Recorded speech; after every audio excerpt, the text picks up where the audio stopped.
atu le au whatalofa i le pa ia man mamalu le tātou tunu o mawhai ona maua mai le tātou prokalama. I le newa yaso o ta uori Outou Manuia o lo tu sa o atu le tātou o whale whasalau i Long Beach i le vale le imalsi ufonga le tai o fo Radio Samoa o lo tau o ono Misipouena Tagaloa o lo whafo ina le tātou talatala noanga i le nei fiafi. Ia la tātou tatalo. Le tua tasi pa ia e le tama le alo ma le nganga pa ia. Le tua mātou te le malamalama ato toa ia i. A whaifo i iei sei ota o lawa fio o manino ia i mātou. Ona ua e anga le mai ma whaasoa mai le nawaenga o lawa fio mo i mātou. Ese mea lo mātou iei le malanga whalwhatu tua. Ese fo ia tunuu a fio anga malala whanga o lo nopia iei lau whanau. A o mātou o mai whatasi lungo le nei malaya le i whai e lima. Whanau nau atu i te oe. Mātou sa ili po le alo fina ngalo. Ia a whea fo utatia ele manuia mo i mātou uma. O le tatalo. A mai ale nei whelafo inga. Ia tofu maua i mātou i nati whaale anganga, whaale mawhauwhau, ma le whaale tino foi. Na ia ato toa ai le manuia o lawo fio i o mātou tangata ngā lului. I whaapenga ina pe i mātou i ngā luenga, o lo whenga iai, e ala i taulumanga o le nei talanoanga. O le nala mātou tatalo o fio mai anganga pa i aia tātou ma lawo fio e manui ai me uma mātou te whaia.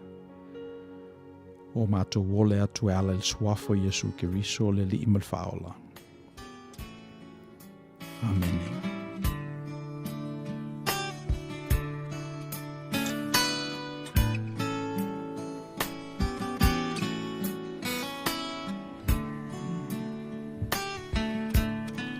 Mai le vavau i le whaavavau tu mau o le papa e le malue lue lo uolo maualunga o te sao ai mai le malosi o le itamai mai le vavau i le whaavavau tu mau oe o le papa e le malue lue lo uolo maualunga o te sao ai mai le malosi o le itamai lo uanganga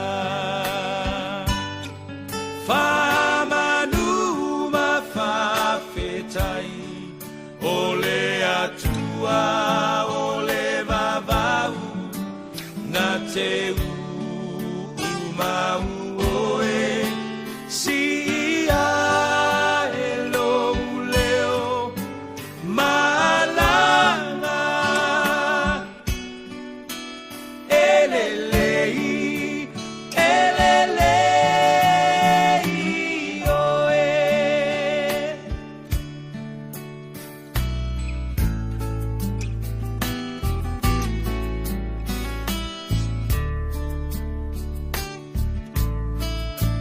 malulu e mea uma moa silafia e ia o umanatu le tua le maunga le tua le vanu bua pea o lo le le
tātou whaopoponga fo'i le nei I le Outou Manuia le neva yaso. Ia pe on tātou masani ai. Whapeolo e whafonga mai le tātou pokalama I le YouTube. Whamolmole o omi follow like. Ma subscribe I le tātou YouTube channel. SOTF Radio Samoa. Ia ona mawaila I o whaopoponga I le lumanai. I se teimi whaavave lava. Ia mai le yaso o mawai. Tātou dalala noa I le tala le maua pe I a Simeona. Luka e lua, whaupelusi futasi I le fase fulu. Le ana tātou I loa ai le tangata ua sinalo na lauao. Loa lana tautua I ngā rue ngā le tua. Te masalo fo I loa e Simeona I a sakalia le tamā o Ioane el Baptiso. I le o ngalo fo I a ia le te mina ngu o ilto ino Sakaria. Ina ufaali le angelu ia Elsapeta lon to lua. Ia afe mai le teltonu ia Sakalia. Te manatu la te le lope whawhewheo na whaasolo whai fe au e o I le malu malu. Be whawhewheo fo I ona whaasolo ia o staulanga e tutonu o le mepa ia. It's an opportunity na alu ai ia Simeona le malu le asona.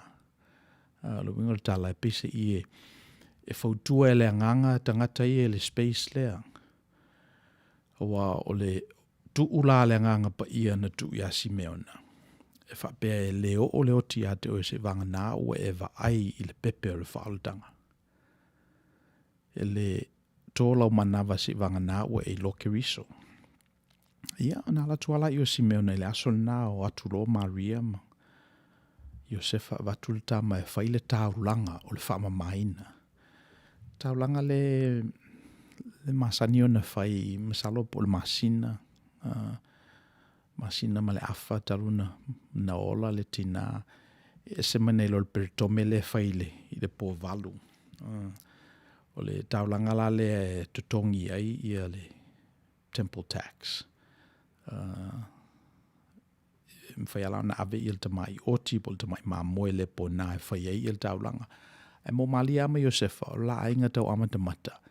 Ia pau le taulanga na afforde la ua. Ia o le unga mantangi. So me la nasa whai le taulanga il wha maino le I le asuna. So e wha pēle tala e whawhasi le manu mo, e lua manu, e whawhasi le manu mo mua, whasina sina lon toto. Ia le si manu e whaalele.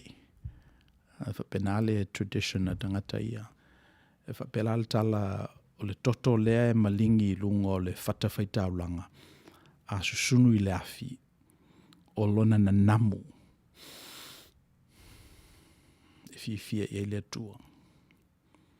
Ia atonu atatou vai atu I nafo I tu manga I whanua whapele tatou se tua upua ia tradition sa ia tangata. Tua whapau le winga o ia tangata. Ia me se tatou ia preservationist or animal rights activist foi. Lela ata pele manu. Ia mawhasinsina lona toto I lungo le whatawhaitaulanga. But anyway, it was a relevant process mo latou. Sa whatau ia fo I mo latou tupulanga. Le tau mate fo ina wa Iosefa I ona matua o whaile taulanga. Sapsapa ia fo I Maria o wana wa I fo I ona matua a o whaile taulanga. So e lese mea fo pe ese pe pa o papa I le latou whaalongo e pe ona whaalongo ona pa o papa I le tatou fo I tutua tulusu ta centenali ma vai tua. All that to say, ia tradition sa tangata o lo o whawhao I tonu ia whaalinga o le tua. So e peila o le tradition lea o le whaamaina o le tama. Ia watu la Maria ma Iosefa e watu le tama ia ai wheloa I alam Simeona. Ia on whamailu leo Simeona. Lea li ia a watu I au. Tu watu nei lau au ona I alu. Wa leo o wa ai I mata o le whaau le tanga. Fasili Simeone a Maria boile ngoa mai Maria o Joshua. Yesu o le Jewish word for, Jesus. And it's a very common name. Lona winga o le whaolatanga. So, o le te whaola I lona nu. Ia o whaalongorola Simeona I le tala na. Ia ona ato toa I leo le tu o le nganga pa ia te ia. I lona fo I o langa ngalue. O se mea fo I e tauna mafo fo I e tātou le whatonuina fo ia le au fuelo loa ma le au lusina o le tātou atunu. Ei teimi e le tau ai si mea. Ei teimi e o tangata I lona soifua ma le vaenga o lona o langa e mafo fau ai I le tua. Ia mai o mea nai e mafo fau I ai. Mafo fau I ai. Le al teimi e alu ai. So, ia, ona tōla I e Simeona le whamanuianga mo Maria. Ia pe le ni whamanuianga whaele le pe ata whalongo I ai e pe le ni whamanuianga e whawhewheo na tutui le whatu I ati. E whawhewheo na te ena le nei tama. E whawhewheo na avea le nei tama ma awala ma mafuanga e tutu wai ma pala lasi tangata to tele Israelu. So pe onai upu na o le whamanuianga a Simeona na ave ia Maria le asona. Ia malele loa a Maria fo I atonu o tau I ite le tina ma tu whaatasi I a darts ele ngata o le leo mamoe ia o le telefo I o whaalinga le nganga pa ia I lona fo I tupu ia mesela whaalinga pe ona iei le angelu. O whaapopola iei ma le upule a Simeona. Ia whamaila le tātou tala le imanino ia Maria le wingo na upu. Ia mo tātou le nei le rusfutasi sentuli o tātou mauti noa mai loa ia le wha awa wina o le tala. Ia ona tātou I loa ele mai ite le to tele o tangata na tutu. Ia mapa u ia iutaia. So e pe o tangata lana na pa u ia iutaia I la tātou tu neima tilo I tua. Ia o I la tau nana benefiti mai I tāpo inga. Te le lo pena whaatau e Iosefa le urunga mantangi. Pe na avatu I la tau ainga ai alo manatu na iele transaction na whai manu na.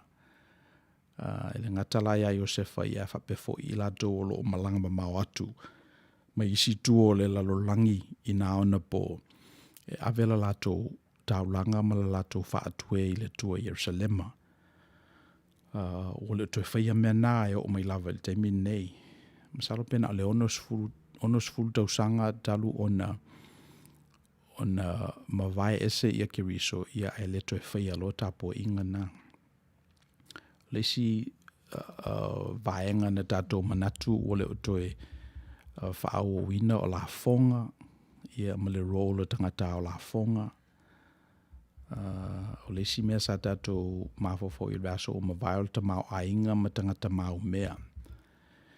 Pe sa te le level divide I le vao tangata mau mea ma tangata mativa. Mai o le mea lana whai le li pe se I ua. Let's say o whaalo funny extremes na e lua. Ua saule li I ma whamai o le tuolo au whaatasi ma tangata matitiva. Ona amatalola ia ona to rethink the process. Amatan to rethink the process ma ua pe ua tau si ia I lunga le tūlanga o tangata matitiva. Ia ai tutu I lalo ia le tūlanga o tangata mau mea. Lava le ali I tātou te mana tuaina e whaingo fie le kamela o nau I atu I le pua le au. Ia e whainga tai le mau o na sao atu I le malo le tua. Mantuina foi tala ia la salo mo le mau o. La salo sa mativa. I leonga nei a mulmuliane. Ua foi fatafata o aperamo. Au le mau o I leolanga nei le se mena mativa I o ia. Ia mulmuliane ua I se oli. So o tangata nā na pa u I te aonga fo ele li I o tangata mau mea I nā ona po. Ia, ona whaila i o tangata na tutu, o i tangata na whaatutu ina le li, i o tangata mai uma lava. Peo isi nā tangata peina li lifa i ai lana a o onga, ana ngā luenga, a le pela oe, e mwhen wha malolo oe. Puna toto, tā waso, pipili, e mwhen wha malolo ina oe. Supa, limanga ngase, ulufie te moni, o tangata nā e peina tutu i le ministry a leli. Tangata le amana ia, na whamtala i a sakaio i le vaso o mawai e le ngata o sakaio o le tangata ao la fonga e le fifie e tangata iutaia. Ia tangata fo i e pupu, e sa, e, e le tawaloa. Aina ua whatawa ina e le li. Pero i nāna whamailan tala. O la o tufa i nātu ia mea sai a te au. I tangata matitiwa. Ia maisi la tangata peina tutu ona o le li. Ia o tangata ia ta o tātou o sa umane a wha ese. Tangata nu ese. More for lau. I think o le sina upo tātou ave tangata ia. So a tātou aia ia o ngā le li i whaongālawe ia tangata Samaria e whaia ia o onga. O le Samaria anga le lei. E le o se Utaia anga le lei. E pe ia le winga le nā o le li i whataua e ia tangata nu ese. Ia, le ngata whalai tangata nu ese. Tangata pese i e ese maila lato o lato manatu. Nei lo le manatu o le to tele. E alo manatu na le fia peteru ina ua vala au e le li ia matei o le au la fonga e whai maso o le li. Atonu na fisidi ia peteru e se aua o whapena vala au le tangata. E le tangata o tātou. Ia pe sa ta ua lawa e le li ia tangata nu ese. Sa wha o ngai e le li i tangata nu ese. E tu leia i tua oi o le tapo inga Utaia. E ofo i le pela ia se fulu na wha malolo e le li. Na o le tangata Samaria lava na toi foi. E whaftai. So tangata nu ese. Ia, e pe o tangata nā na tutu i le ministry a le li. So, e pe o le lu ila mo tātou mai vai aso o mawai. O whea o tātou whaapea i nā i o na whai o ngā lue ngā le li. O whea o tātou si i ei tangata vai ma tangata mamai. Ma tangata le ato o tō lātou mawhau. O whea o whaatele ngese i la tātou whaatali mo i lātou e mulu. O whea o lo o tātou o pongi ei nu ese. O whea fo o tātou whanofo file mo inai i lātou e ese o lātou manatu mo tātou manatu. Ia wa atulturi loa ala ma tosini ni i ala e pe o na masani e ia le i Outou Manuia. N tātou i lola ia. E o whea i a tātou. E o whea i lawa i lou tangata. I lou tangata ma oe. E ia iale winga le nā. Atonu a most time yava noa tātou te mafutai ma whalafi later on today. O na tātou i loa ila i o la identity o le tangata. Well, e manatu whamea la identity o se me fixed. A pe o le mele o iei nei le tosi i le talanoina o la identity. E pe se i wangale mulemu. Wangale mulemu. So e mo i ala e te iate o ele mauti noa o lou tangata i o manatu. O me te comfortable lai. O lo iei asina tosi le nā o le nafo e filongi ai lou tangata ese. Lou i ite. Lou le mautinoa. Le tūlanga o lou tangata ese. Mena le masaniana na ufayatu fu imtatu tala noa e tata una whaafile mu o ele leanga o lo e wherua ima oe i tonu lo lava fatu. Lou loto. Lou tangata. because e umai a tātou ia winga nei. Ele I loa mua la tātou le mele nā a o tautalatashi, a o le science o le solids and liquids and gases. A lewa mata nei tātou ite ai ona ua iei le science fau lea le quantum mechanics. Lea ua o lava I le laulau lea e tua I lunga le laptop. A tātou tosini ni I lava te vai le ngale mulemu mea. Ele o solid le e mo e solid at some level le mawhai ona tu I lunga I le whangu vai. Ia a tosini ni I lava le quantum mechanics. Ia na I loa la ia o lo ngale mulemu le mea. So, o umi le tala ona e le manatu o le I Outou Manuia e whapena fo I la ia le tangata onu ese. O lo iei fo I tangata onu ese o lo I tonu ia I tātou lava.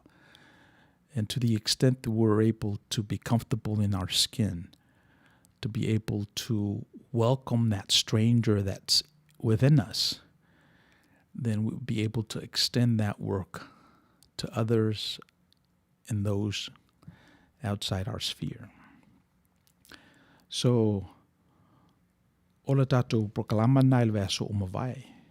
Ia na mōwhilal te mina mātatala noa I me le fionga ia whalafi. E tusai fo I o lana fo I tipi I le tala ia Simeona. Ia, ai awalane ngalo ia le tina ia ana. Wa o le si lea tina sa iai fo I le aswal nana avatuele li e whapa ia ma whama maa. Na ia le tina lea whai mai umatua alon soifua.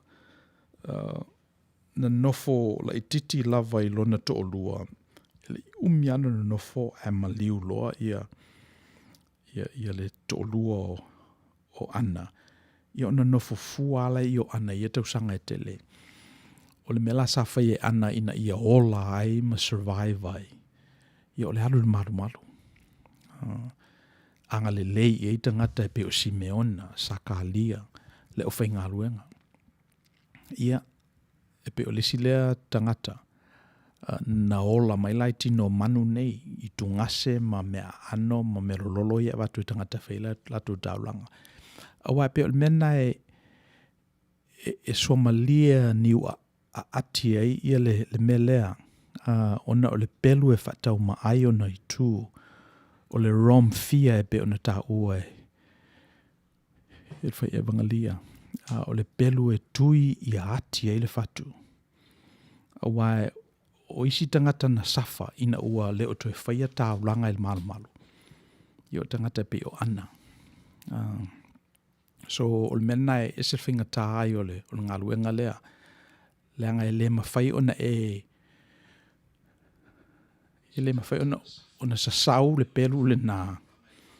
Malo le whatalitali po whea o whautua ina fōua e le nganga o le atua oe. So e le mwhaifu na whao ngā ia I ni pelu tuai e tawana wha mata le pelu I taimi uma. Ina ia mawhai ai ona tū lai fōu mai le whina ngalo le atua ia I tātou I lewa yaso ma lewa yaso. Awai e whapenale winga o le ngā luenga lea. So o tina lao ana mana ian ma whelafo inga ma whalafi fo e tu say le gender issue, and we'll probably get an opportunity to discuss that further when he comes on in the next hour. But mana ia le vaso o mawai. So manatu muli la e tu ia fo ilo loto I ati le pelu ina ia whaalia ma ie manatu tangata to tele. So o le tele alao tangata ia o lato manatu e tanu. Le tele o tangata ele whaalia o lato manatu. For good reason, for obvious reasons. Aina whaali sona manatu o talavou, tene muli, ia na whaie tene matutua le ai e le whaialo manatu. Ia na amata mai ala ia ona le maua seava noa e whaielo na manatu, whataitai alo na manatu. So, o le tele ala o manatu tangata e tanu. Ai whai mai le whamanuianga Simeona ia Maria le asona. E tu ia lo loto I ati le pelu. ina ia whaalia mai e manatu o tangata e tō tele.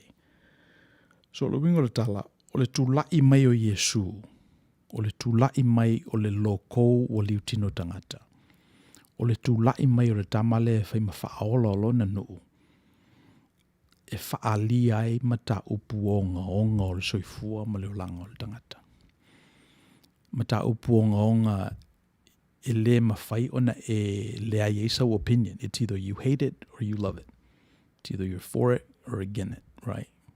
If a penale winga o le tamalea, e ale vevela e maliti.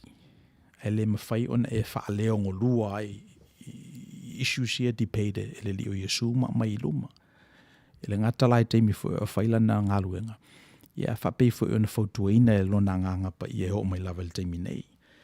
So o leo ngā la o le, let's say, technology lea. O leo ngā o le Christ event. O leo ngā o le liutino tangata o le tua. E whao ngā e tipi ai ia le whatu le pelu ina ia tutupu mai ei manatu ia tanu. Tutupu mai ei manatu o tangata e tō tele. Ia. E pei o le tato le sonana from last week. So let's take a break. Ona vala aule i fionga ia falafi se sumai se o tato falau teleina ia le topic mo nei foi vai aso.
Ole me o langa na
Olo o manu timea fo il verso nei ma le sunga ia falafi fo le fatu e nari. Pe ili mamau te leo na amata le vaenga leo le Outou Manuia. Leo le auta ua o le dialoguing with thought leaders. Pe e whapena ia le tosia le Outou Manuia le wa iei nei. Pe iei nai thought leaders. Tangata ta ia mawhauwhaunga. Ma waila le manatu e tusa fo imale. Vale le imale. Te whono si whongo le tau fo se amata le whatala noina. E lo tangata fo ima isi thought leaders o tatu community. Ma le whamoe lava e whiusua I manatu. O na tūlai mai e leo se mea fou, se mea manuia mo le tatu tunu. Mela nā o mawhatasi e ma le tofa ia whalafitele, whalafatu e nari. Ia o se tasi fo I o tangata o loo mawhauwhauina ia le tele fo I o tofa manino o le tatou atunu. I le tatou lavanga ngana. Me lea whatalofa atu ia whalafi. I le nei afiafi.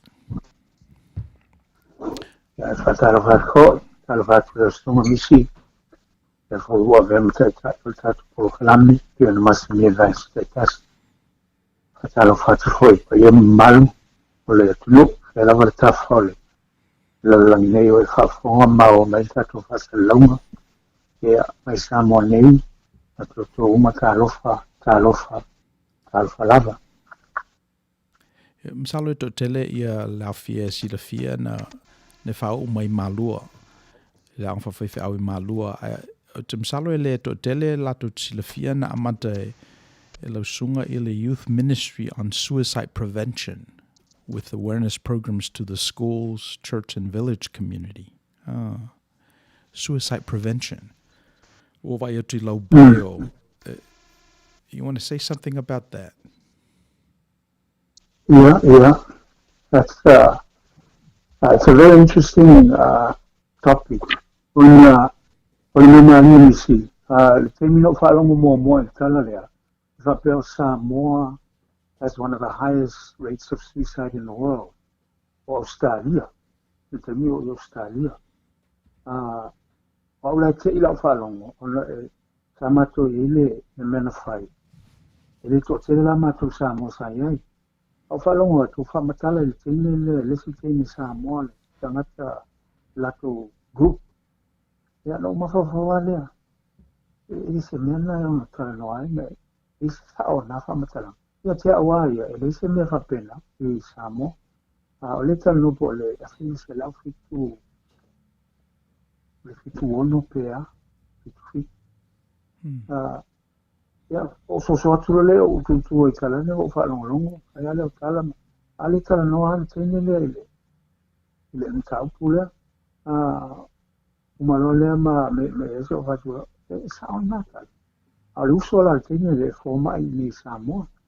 Ma iwa o leo na uso. Ma iwa e lilo so manatu e isi me hapena Samoa.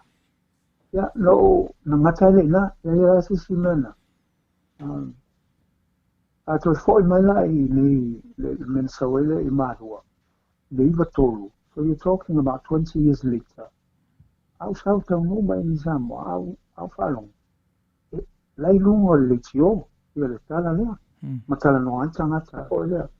Nala te e lola ia. Maybe I was naive at the time, or I was out of touch, or whatever it was. Na whate ia ia o le mene. And pina amatai ina, e iwa tolu na amatai malua. 6 months into the study tono seminary. Ia na amatai leo le pulkalami lunga le tio. E leo pulkalami tau lovi inga. Pulkalami pulkalami tau suicide prevention.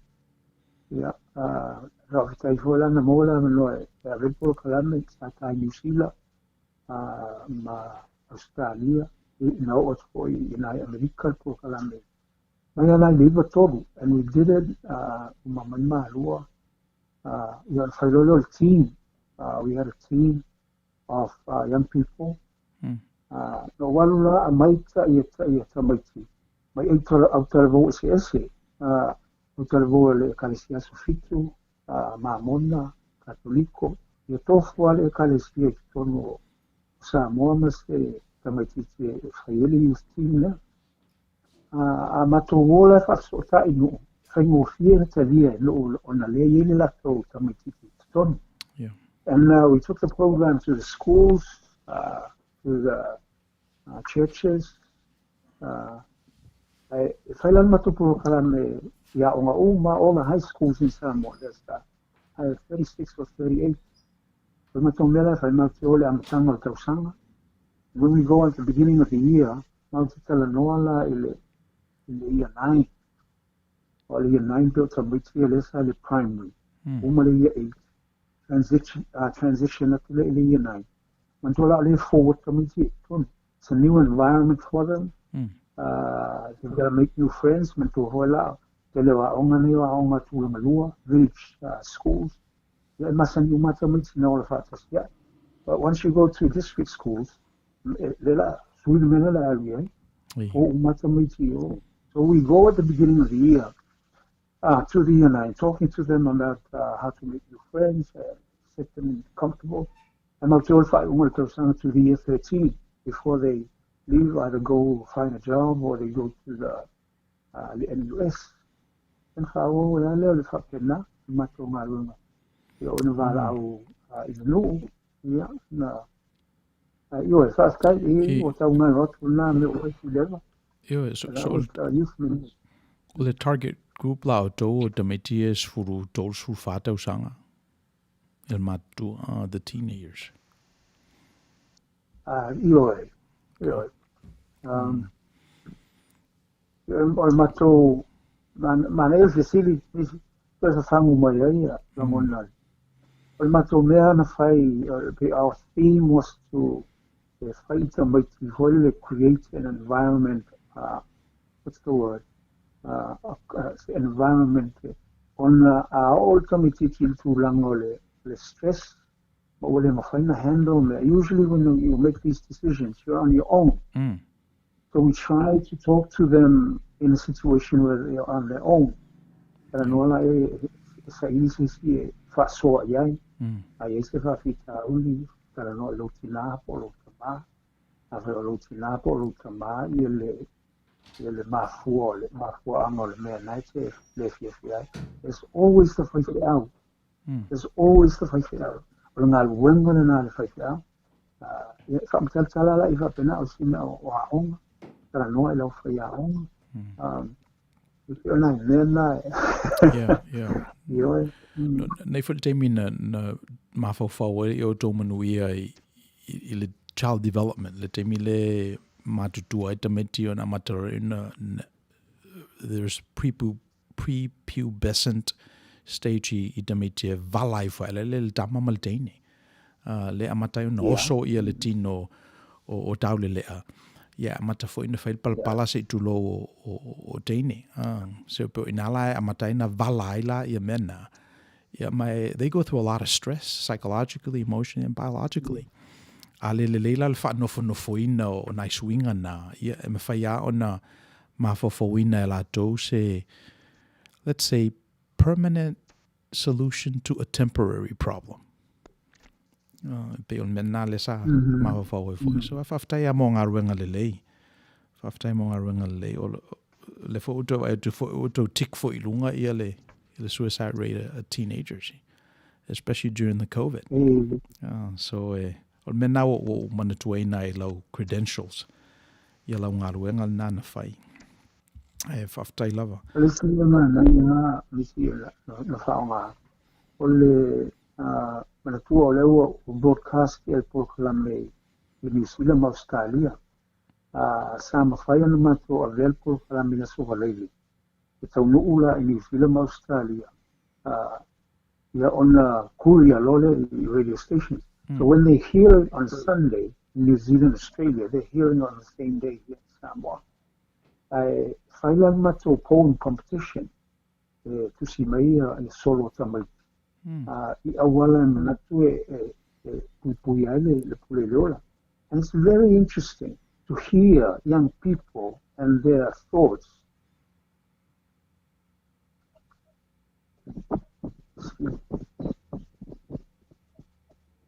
Lele.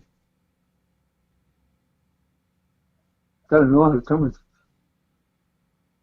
Ana faita o tule lungole. I hoi.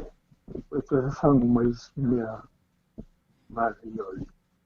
Ia malaia ai ona le. Ia faita o tule hiki solo ho ia tamati. Wai mai ala tu ngo. Ia tau tule o le mela ia i po Australia. O le sila. Ese ala le ka aia tamati. Le whanau i le sila ma Australia. Ese fo le aia tamati Samoa. I whakatalanga mai no o le environment la iai tulanga papela al me mana ia o le whaalongolongo tamiti Samoa I le handling po le tomo whai tamiti le o Samoa fo alai o le New Zealand po Australia a whaalongo mai hola tamiti New Zealand ma Australia le o mai Samoa the same thing le o le hoita no atu tamiti le Samoa. That was an element we thought worked well for the Okay. Yeah. Whaftai. So, mor vai aso lale nei, na o reflecta I le tusi le Ioane mua o le iwa. I malwha upo sfuru valu. Tusi ale masani ein whaitau tātou, well, le I muli Ioane I sifai evangelia, I le tala o le amatanga o lana moli mau I le li. O I sifai evangelia amata I leo mamoe, amata I makoi va I le fitu, amata I le matua ma le pepefo, au I le I amata I le ngafa o le li. Ioane pene yelo na manatu whaelele whatele ia la tātou wa ai I le pepe. On mena na amata ia lana tusitala ma lana moli mau I upu ia saile amatanga le upu. Saile tua le upu. O le tua fo le upu. E pese I yelo na winga le na e whewsuai ia le amatanga o lana tusi ma le kenese le amatanga. Wai whapena ia lenga ngana al kenese. Sa so na nunumi le lalolangi la matanga. So e peo mela nasa o reflecta I le vaso le la sale fato ama vai atu nei. Ma le memo mo te fia si I lunga le tau o le mele o le upu. O le upu.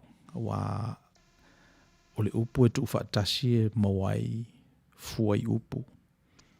Tu whaatasi fua I upu mawai le perkalafa. Tu whaatasi perkalafa na mawai le o le tusi. E pe o le winga le na ia te o le upu. E pe o se basic construction element for creating conversation. So e pe o le mena ia o lewa na ia tustusinga le tatou kanona. Ia ata vai ne foi la ia I le new age ma I latou ia o mana o contemporize ma tu I lalo le tau o le whatutuanga kirisiano. O whaonga e latou I le philosophy le na. E la uo le na o lana phrase lava whaonga e ia. See, you have to speak things into existence. You have to word things into existence. Whailola upu ia o taunu. Without any reference to the origin o tustusinga, it goes back 2,000 years. Tustusinga la posto Ioane. So e pe o memo moana na umana o lifi lunga le tau o le upu. Ia wai vasola o te e pol vasio tu atu na ta vaea ai le upu too low. tulo o upu e lua tu fatasi. Exegete e pe yeile winga le nao o upu e mawhaione whalau tele I tātou. Ave ia nganga. I so pe ole menana amatai le sa. O le asa whapoponga ile. Il whaitanga. O se manatu ia I o le ona o le ua tātala noa I le whanau mai le pepe fōu. Ila vai ia I le whasino manga Tagaloa lana. Pei tala noa la I whanau mai fōu o le pepe fōu Samoa. I le tūlanga le o whanau mai po le tene po le tama. E ia me ma oti tū manga wha Samoa I le pepe fōu. Nana e fōu lalo whasoa mai le tūlanga le upu. Nei le amatanga le upu pe e whatau fōu I le pepe fōu. Ia Yesu. Pe whapena fōu le nganga o le vaenga le o le.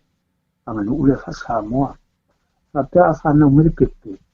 Ona amata loa le usually o le grandmother. Na te lalanga ina le tonga. Le tonga lea mo le pepe lea. E le se tonga fo le nati le lalanga ina. O le tonga pe se fuuta usanga pe se fuuta usanga e whai maali ea. E whamai la tuputupu e fo I jentiti lea. Masauma nofo mai lalo grandmother. Ya matango matua hoi me hoi a maika mai. Nei si aso la, ya aso leo whai se lau mai si mea man. Aso la maika mai na fi au lei hoi leo na se lea leo. Meo lau whala hoi o sili atu langa na mea. O le whaasoa na, o le hands-on coaching na wha Samoa. O le upu na wha Samoa. I le upu na ngana. Ai upu le tilo mai. Ya I whapena lea onga I al Samoa. Lea onga al Samoa, pe hoi au lea onga tamai titili tāngo le waa. I lea o I tāngo le waa, I tilo I lona grandfather lai tā le waa. Ya mawhaia mo le waa me whapena. That's how he learns. O le upula nai wha Samoa. Usa le langa ina la I tonga. E whaia e matua identity. O malama I le ia lea. O le ia lea na la langa e lona grandmother. Mo ia, pa mo le fai poponga. O le symbolic o le ie lea. O le tau atu le I le tūpāo tamaitai. That you are responsible for the wealth of the family. Ma foli I tonga pe o le mea sina pe te tā wale le tatuanga no. O le langa la I tonga. Mafa masani le tenti sosoani mai matilo kilo ia steni fatulo matua au e faia elmele ole upua na so na ya o te lo matua ia tu na ma o e mafa ma le tau tamau ai no o tatu ai a fa no mai le ia le pepe o le tama ia mantua la o le grandfather fai o le alu amatana fai le vo o le lama o le lama e tā I se tau ole. O le kama pe amatua. Ia, e me la wha upunga o le lama na umana whaena tau le ni whale.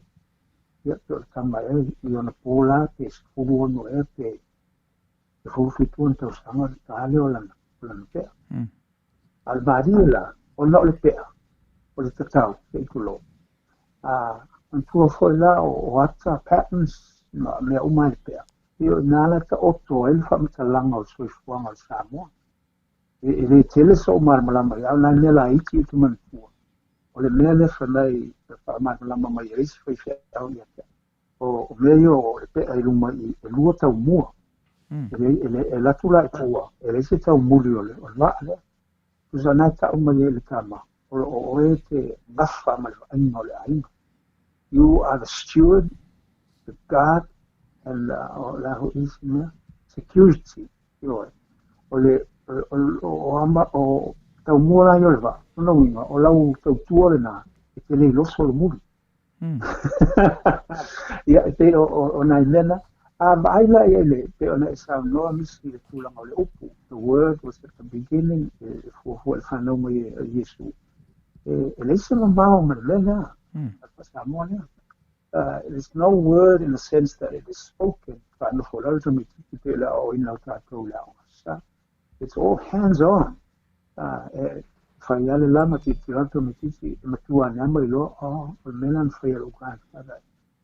There is that the sense of belonging, that family bonding. Matua alalta mititi mena ita otto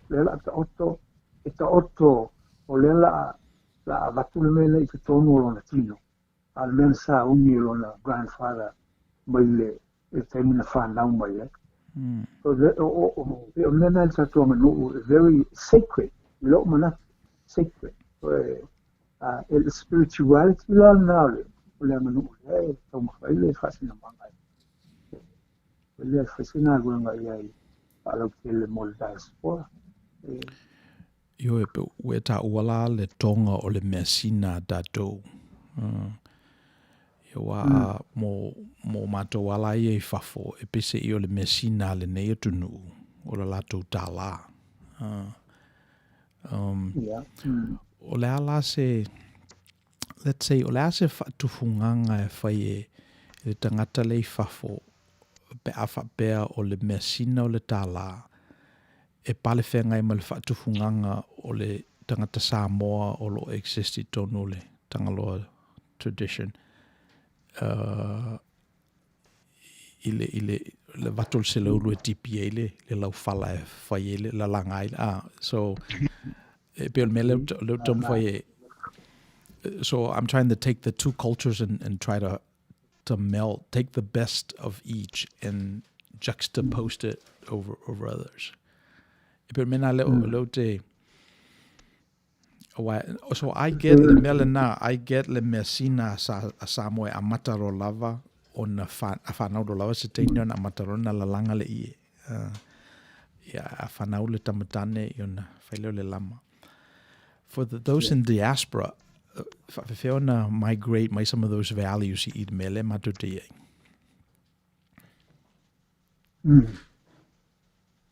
Okay. Le madi le tonga me sinale. Tu hola sa moa e sola. Le moenga. Le moenga tono falten. Moenga la papa ho le moenses. Al moenga na le e tawal tonga. E tawal i ona fola le lunga papa me kapela. Ya o tamai ke ka fa mai no fo lunga fa ila to ala to me fai. Ai le moenses. Ila le tala madi ho le famai ai inga la tu wa pola tala no la to moema no wi o la to mo fai na o le ilo atu se tele la to mesina tele la to tonga ta fi tanga ta ho wa to asamo ma to ma ti tonga tu so le penknale na ai ya la to le la to moema le to o la to tonga al fisili fa fi landa kama fai maile amatule mele o itabaki all diaspora. I think the first thing, I think we touched on this on our first meeting. It's things that don't make sense.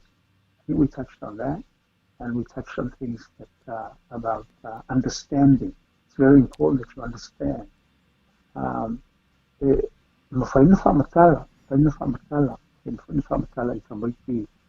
On a continuous basis.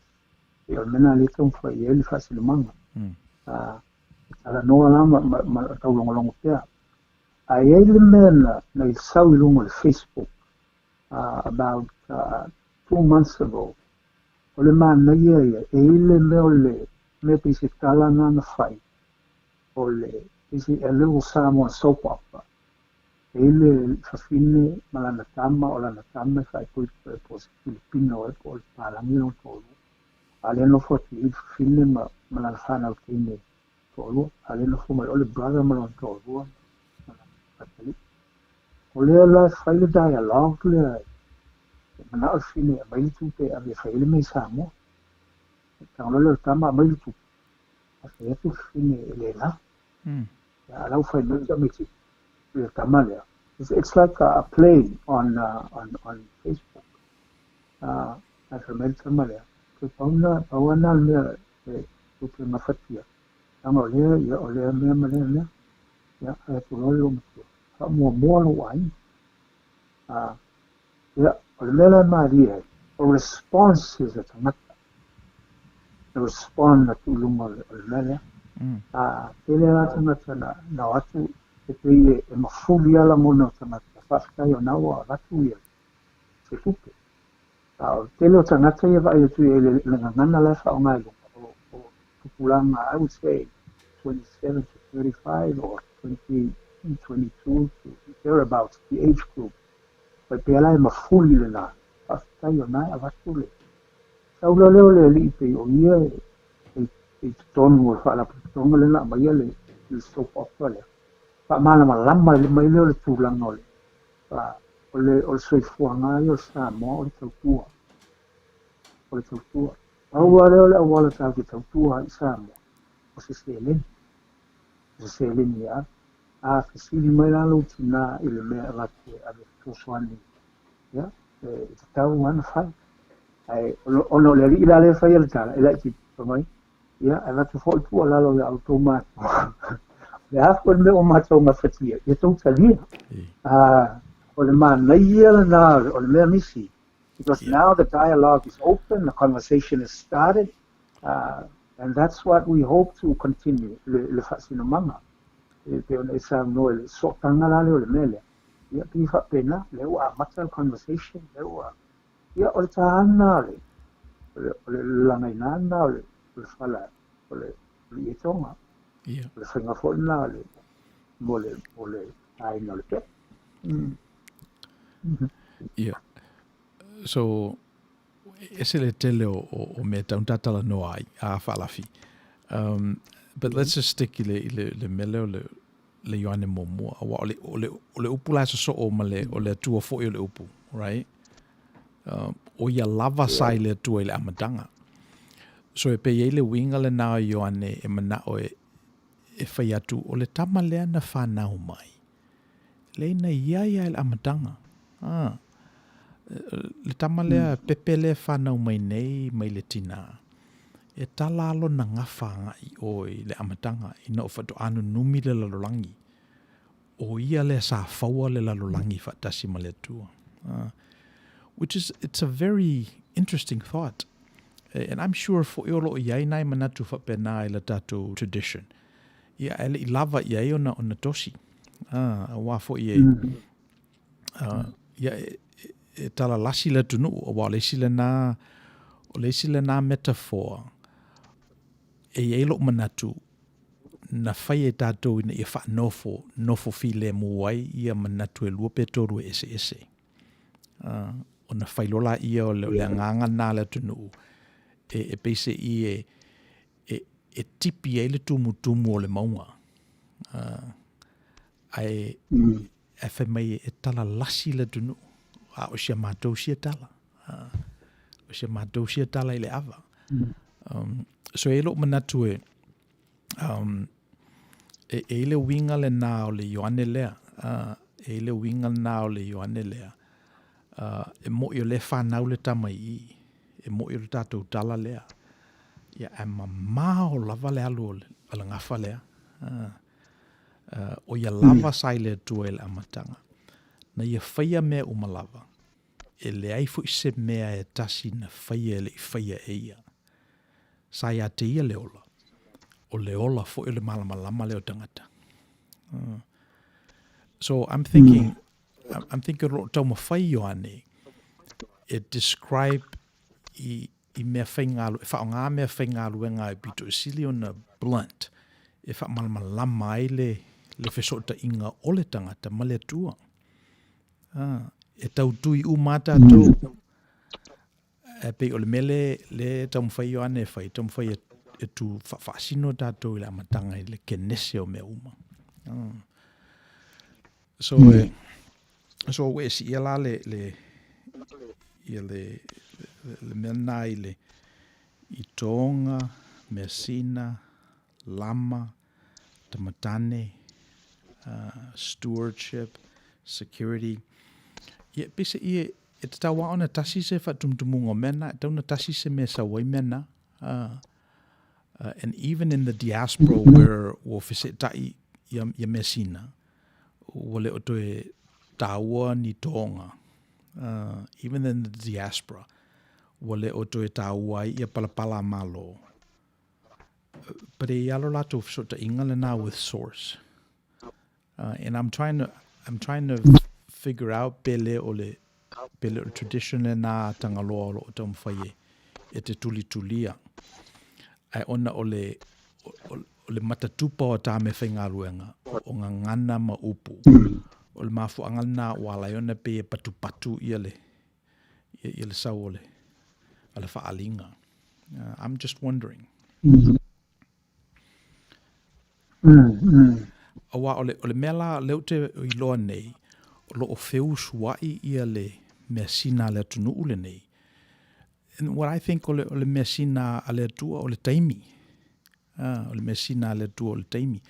A alu oe ma trader wi tu lai lalo le marketi. Io na maila ia o se tutongi e whetau i ma le tu la o lo e tradina.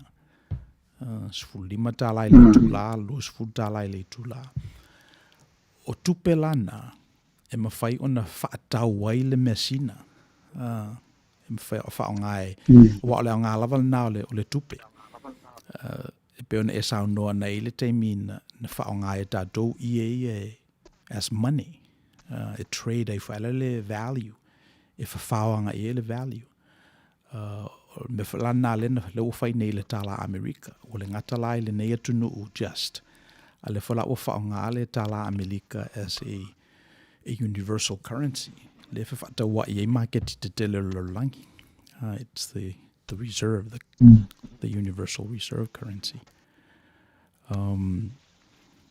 Why o le mela o tupu nei le reserve currency le Amerika. Ia o print lava e tama ia le mea.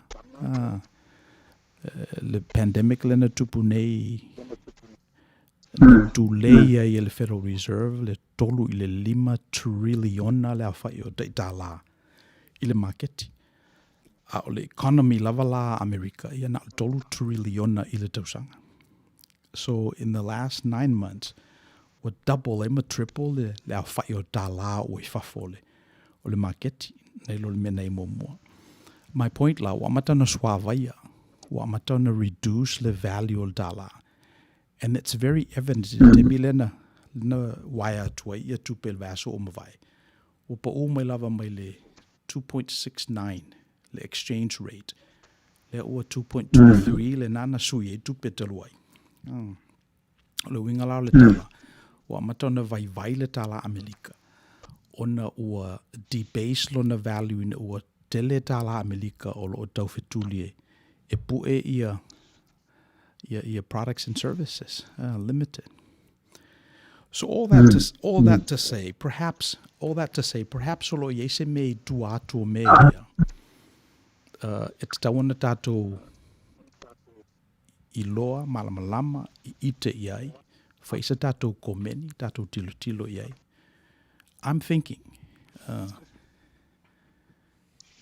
so pe o fesi lave le e pe o le winga na tala e ona o a upenga e fa nga tato o le ngana they're very blunt o upu they're very limited yeah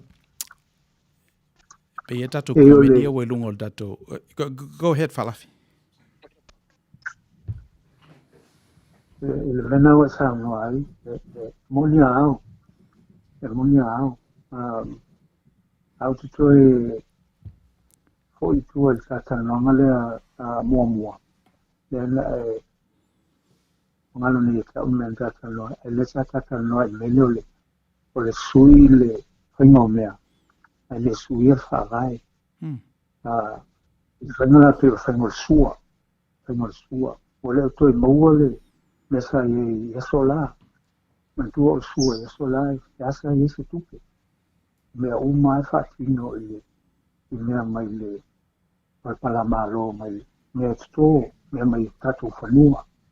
le oa lana, o le vaina, o le tamao ainga lana, a te lele manufata po le po ase i tulo.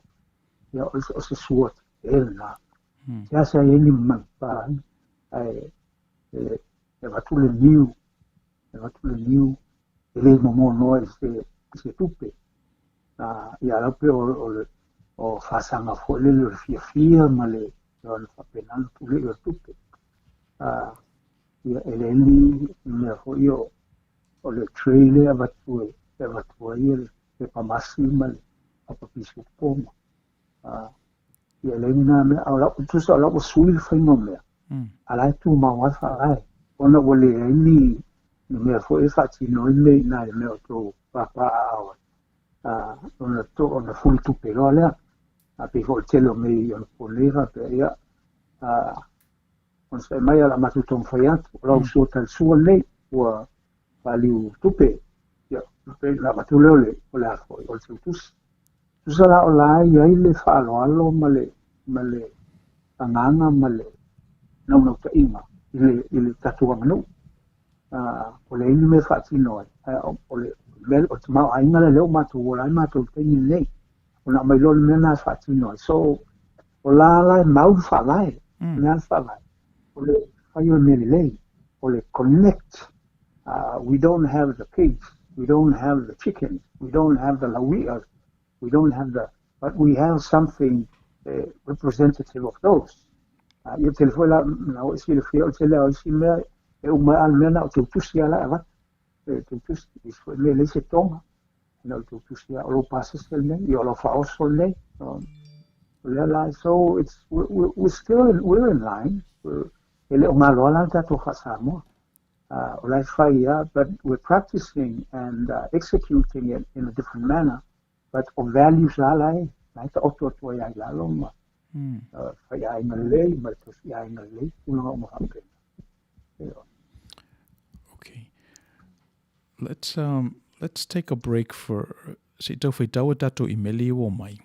La whai tato marolonga, yon tato whelo le leisi tu o peselea.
Samoa e ai malo au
Mana ia le kame le mai hawhia whengi ai I winga I mesina. A whapea o le mesina le tunu nei o le tupe a o le tonga I le Samoa. Paule awala e tu whaatasi I mesina I e lua o lo whao ngā tau ma whaatahua ia leo ngā o mesina I e lua. A malamalama Samoa I lana mesina. Ai o mai e tunu mamao o I lo mesina nei e tunu. O le tangata Samoa na o I e whaingofie na o na weave whaatasi mesina I e lua. So e la langa whaatasi I mesina. E wane ngalo mesina no mai isi tunu ulai au mawai. E mawhaina whaamulu pe vai atu. Ele ise whaamulu pe vai atu. Ele ise positive o mawai. So mana ia le upu leo o le la langa whaatasi. Whaatau sunui. So, and I think o le whaatufunganga na sau mai seisi mea ese mai nei lo le aoina I whaleaonga. If you have the ability to weave two cultural contexts together, I think that's a gift from God that you don't necessarily get from school. So e pe o le mea na awai o le mea na o lo safai mātou I nei le diaspora, I think. Because o mai mātou ma values, ma mea sina ro datu o tunuu. Io no mai la ia e whaalea o ngā ina I nei. E whaatasina la I le ala o na e pe le ise relevance. And I've seen wo mori mawina tangata Samoa e o mai ma whea I whatamanu o le turulunga, and they've done well. Others that refuse to participate, but just participate in a very minimal fashion, and for that reason, ele mwhaiana na lelei nei Amerika. But I think o le tangata o lo mawhaiona whangota I tai e lua, let's say. Tangata e mawhaiona whaile mea lea whamai e fia. La langa whaatasi ia values a le tulunga ia matatu Samoa. Ia o ila tau nae o te loe li lifa I ele ao le tua. Wapese I o le whaatufunganga na sau mai le tua.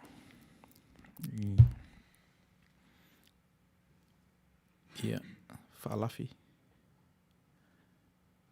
I whapena o le mea o tatu iai, o le manu o le sare whamatala, o le ali ile tu o so papa le ana whamatala. He is the diaspora. Alai malama le li ile mena o le maybe responsibility al tangata le diaspora o le tautua, o le Samoa ia o lo aina le tautua ia. O lau tautua la, e le mawhaina tautua le tonga, o na o tūlanga pe ona e sa no ai pe whona whai mai e to o lena e angana mai ai. O vela whapea, ke la o mea sina le tuke, o i mana ia na, o lae o sui le whatinonga, a le au ngai o le whamoe moe la ta oto ai, i ta otonga le leima, taonga le mo. Okay.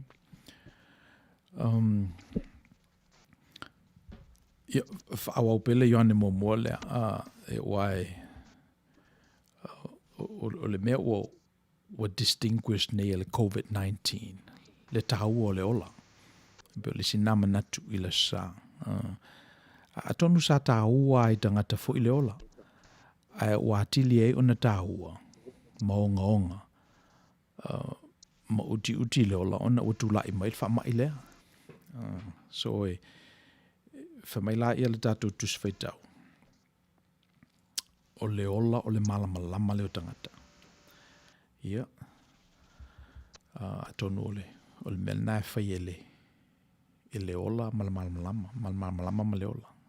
Malama e ola, o le malama whai leo tangata. I guess those things are synonymous. Wale sila upu so o male whaitaunga le nā whamei ua susuru atu le malama i le pōriuri. Ia ai le manu malo ai ia le pōriuri.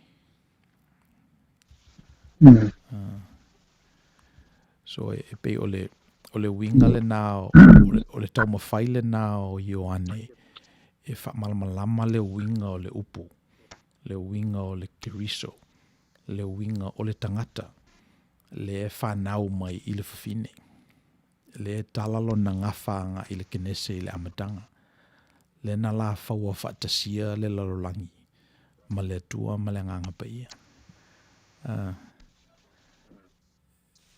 E pe o nai manatu ia le apostolo o Ioane. Mata isi, I don't know if it's equivalent a tātou i le Tagaloa tradition. Yeah, no is equivalent. Le memoria, or really COVID-19, how different people responded to the pandemic. Mali el matofalongo tu ni Samoa, sa oto ye tato, it's no mau. Al falongo tu le tangata palang, what they're going through, you know, what's up mele. It's a le mele le fatau le pipa, manile, fafonga la tino. The relevancy, ele mai mato ni Samoa.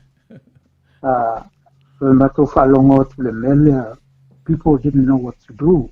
They're getting bored. They're getting outside the way in Samoa. We've finessed the art of not doing anything. And I'm not talking in a derogatory manner. I'm talking about why we're an easygoing people. What am I going to pandemic? People were getting depressed because they've got nothing to do. If you can imagine the enormity of that,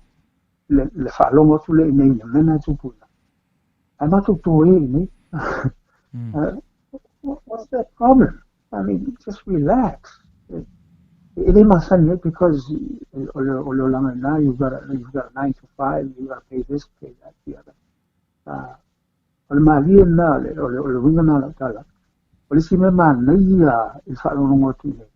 How the people responded as people, the way they didn't before their whole lifetime. News. Matual to malo, I fallen off from the Maloya up there here for 20 years, over 20 years, and then he's in the fort. I took for a pandemic. This is the first time you see people, or much on that, I didn't shoot baskets and stuff like that. He didn't know that people live in that. There are people that live in their house. Let's remember, I actually saw more in the pandemic. Let's remember, it seemed that everybody was trying to adjust to how we live in Samoa.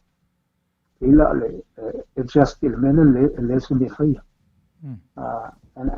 don't take me wrong saying no, but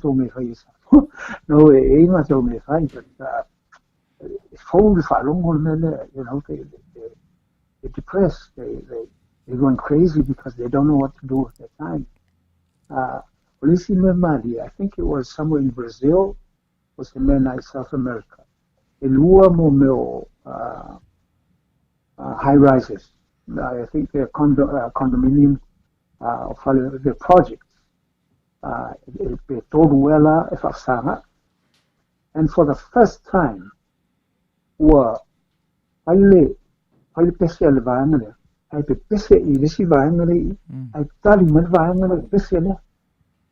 and that has never happened before. But that happens in Samoa all the time. If I don't want to that's what we do in Samoa all the time.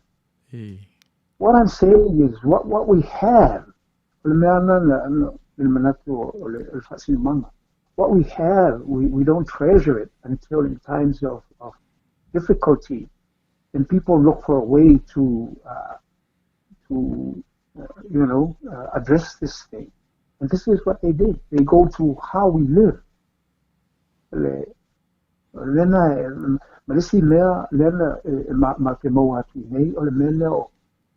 Grandchildren, they're texting their grandparents to see how they are.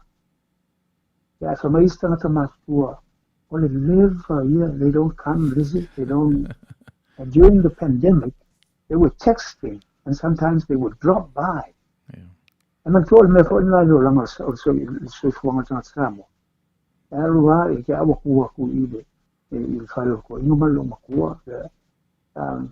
so everything is how the world responded to the pandemic is how we live in our daily lives, trying to get through the difficult times and overcome the things that happen. Communicate. So make sure my son your grandparents, even their parents, that what they're not in the text. So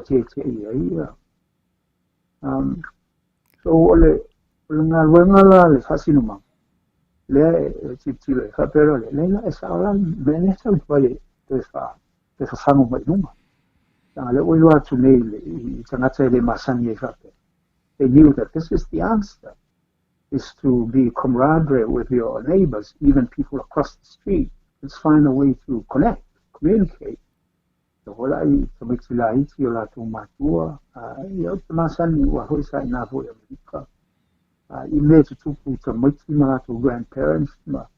but this is a different story altogether, which is very positive and very good. Yeah.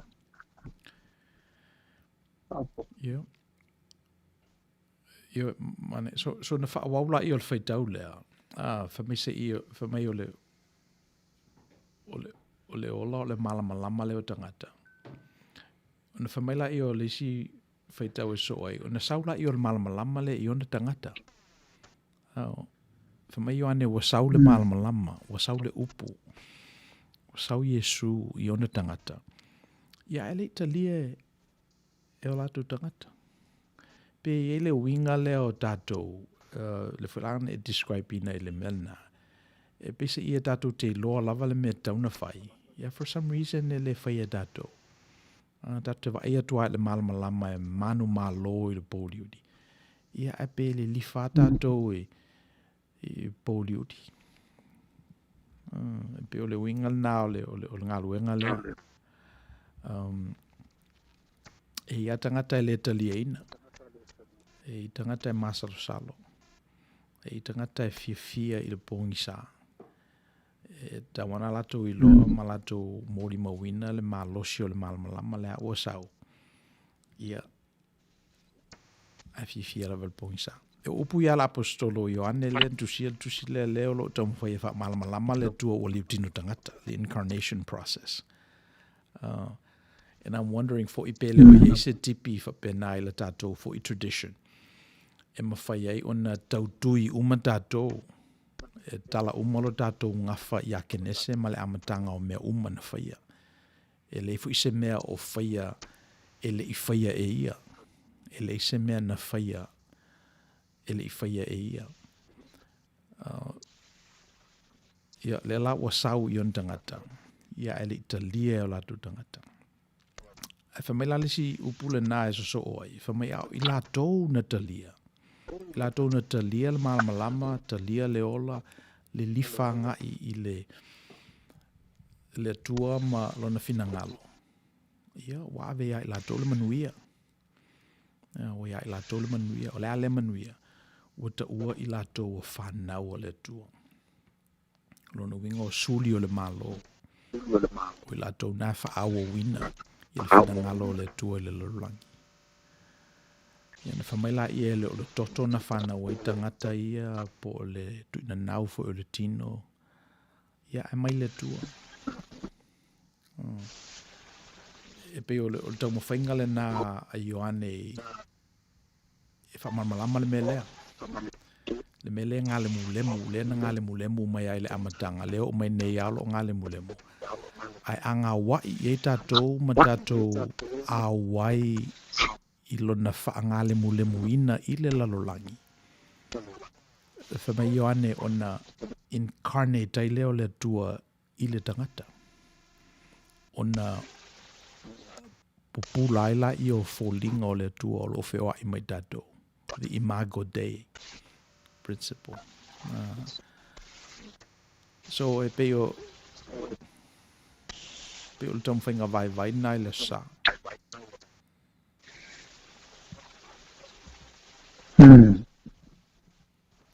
Ale. Ole mele o marau ia ele. Le usanonga le. Ole tino tangata le pua. Ia Yesu. E ata tu ai fola isi e kalisia mai steltununga. I fa pena fola to fa tu langana la to hotel tununga. Ele tulanga ele tua ia mai Yesu tangata. E Musalem o ala Muhammad tangata. E so se lotua pe fa pena ele so tanga le le vale o le tua mo tangata. Asa to vai le fasino manga. O Tagaloa langi le ta o le tua sa mo le to no maria pana. O na ola matangata. E to mo tala tu. E to mo tala tu o le no Tagaloa langi. Something is wrong with this picture because I was brought up and I studied and I became one of the opponents for the Tagaloa Cristiano. O que tiro ele tawana yesi si le vale ele tau fo na yeta malo rang le me tanaka tauna is a like Allah we talk about, but he's in the beyond. We talk about God. We close our eyes when we pray in the hope that we can shut out the world, in picturing in our minds. I got to wall it. This dimension, but in a tradition, that's not the story. It seems tala uma o le Tagaloa langi tono le existence there. Tusala Muhammad. Mea Muhammad na fai i tuseva aila to perfecta le ala. O mea na Muhammad e fai o me hona ala o le fatino o le tino ai. E kola o Yesu ana ministry tusa ala ia Yesu o ala ia tua. Tagaloa langi is Tagaloa langi. And the more I went into it, and the more I studied it, the more I fell in love with it. O le talama leia o le il talafa pena o i le aingo Tagaloa langi whangota so e meise ne whaile e tausinga Tagaloa langi. O whai mai neila e asal whaiga. Yeah. If I wrote that story, and Tagaloa langi is my God, it is a favor. I would make sure that there is a godly thing that happens. It's only favor in Outou Manuia. Aumai, ele se. O mai lolo la uli, ila le, ila mutu no ya lufasiei. Lufasiei tura, ula na whanga ngā mo. O mai lolo ai no Tagaloa langi, o mai, o whaasopo moa lufasiei. Ya so fora marato e whaile, le tausinga Tagaloa langi. A pela tala o loa lufasiei. Iha mai tūle tua lufasiei tūle, ile langi sautotas, sautuolua, sautuotolu. E ioa le langi sautuiga, sautuoskuru o lae, fio i Tagaloa. Ia o tūle tua lufasiei. O le māneia leo le lau o whesi lewa o te uwhienta usanga o tala no pele mele. E mai ana saurole o Tagaloa langi.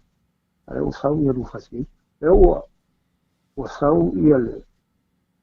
Pe o lufasiei tu o le. He's a bad spirit. Pe o ia so se tala luvau sa mo lufasiei tu ai. Pe o ia whasupu vesi. I was saying, what do you think? So I pictured the scene in my mind. Was Saul Leila to learn what in Tagaloa. And my Saul Lele will to Finio, Tagaloa. So far, love with the bar. And that's the real story. Le Faila Mohesamo, Falamamo, Womata, will easy. Or Nalas found out my yellow, the men, eu fui olhando que foi lola e o lufasiei. Ale o character there, o character story, whether it's a myth or whether it's a legend, but it depicts what Tagaloa langi is to Il Samoa. He's not absent. He's not but he's there, not a representative of. He is the real McCoy. He's there. No, there is nothing wrong with that picture. As a matter of fact, I like that picture. But a mele Saul Kini me voy a trato or tama ya Saul me hapenanga you're letting the girls fight your battles for you? But no. Well, that's how it is. But Olanga no Ulema, that's how you for the island. To for Lela Moiling or thing, the whole or the Tausala.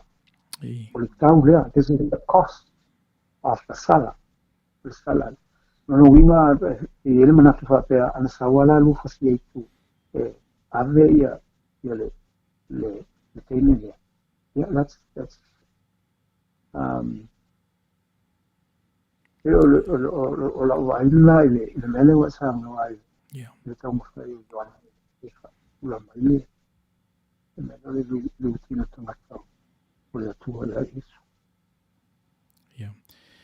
Tele our themes e parallel le Christian tradition ia malatato tradition for e peone fa pula ina mai.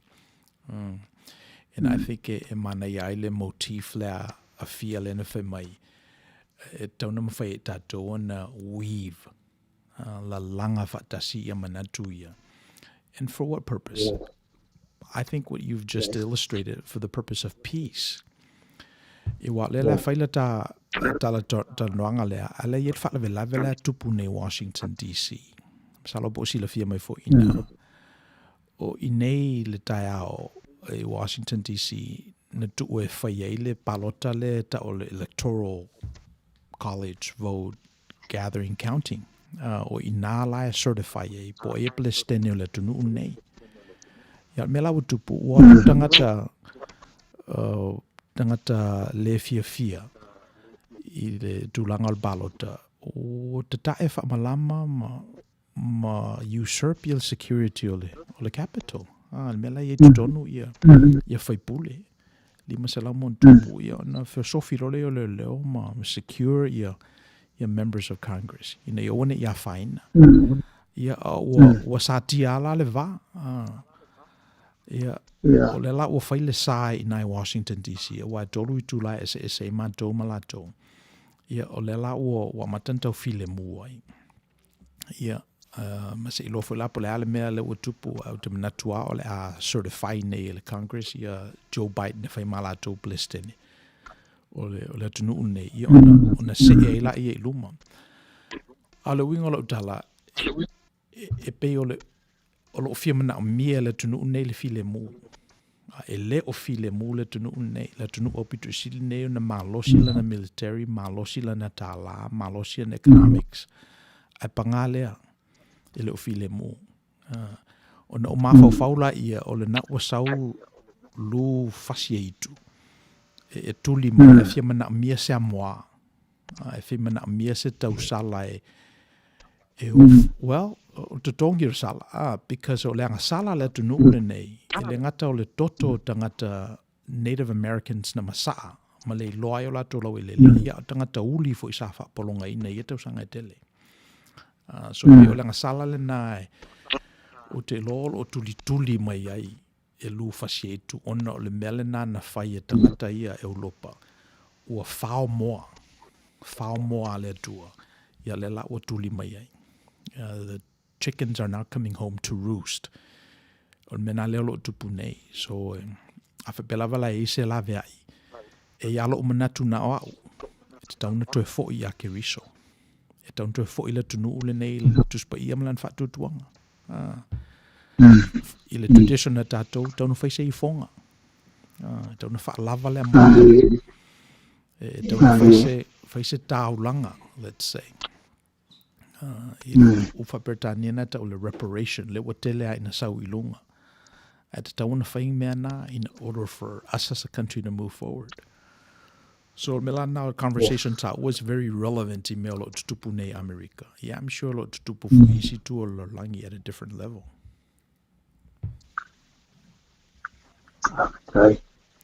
Okay, Missy. Okay, le o Samoa i nei a tātou o savai wila mamanua. I lei ale le whaaloalo. O le tātou tālusia e awane i au ese le mea lea ma tātou. Do te o mea e tōtu o whaaloalo, whamangalo ki a malealo. I le Samoa, respect whaaloalo. I ale mena o le o toi vai e le singi lei. Wala tiki asi maisia la il talafata i o pia ma taulang. Wala mo se vai, ma losi se vai, la mo fo no itua le whaaloalo lea.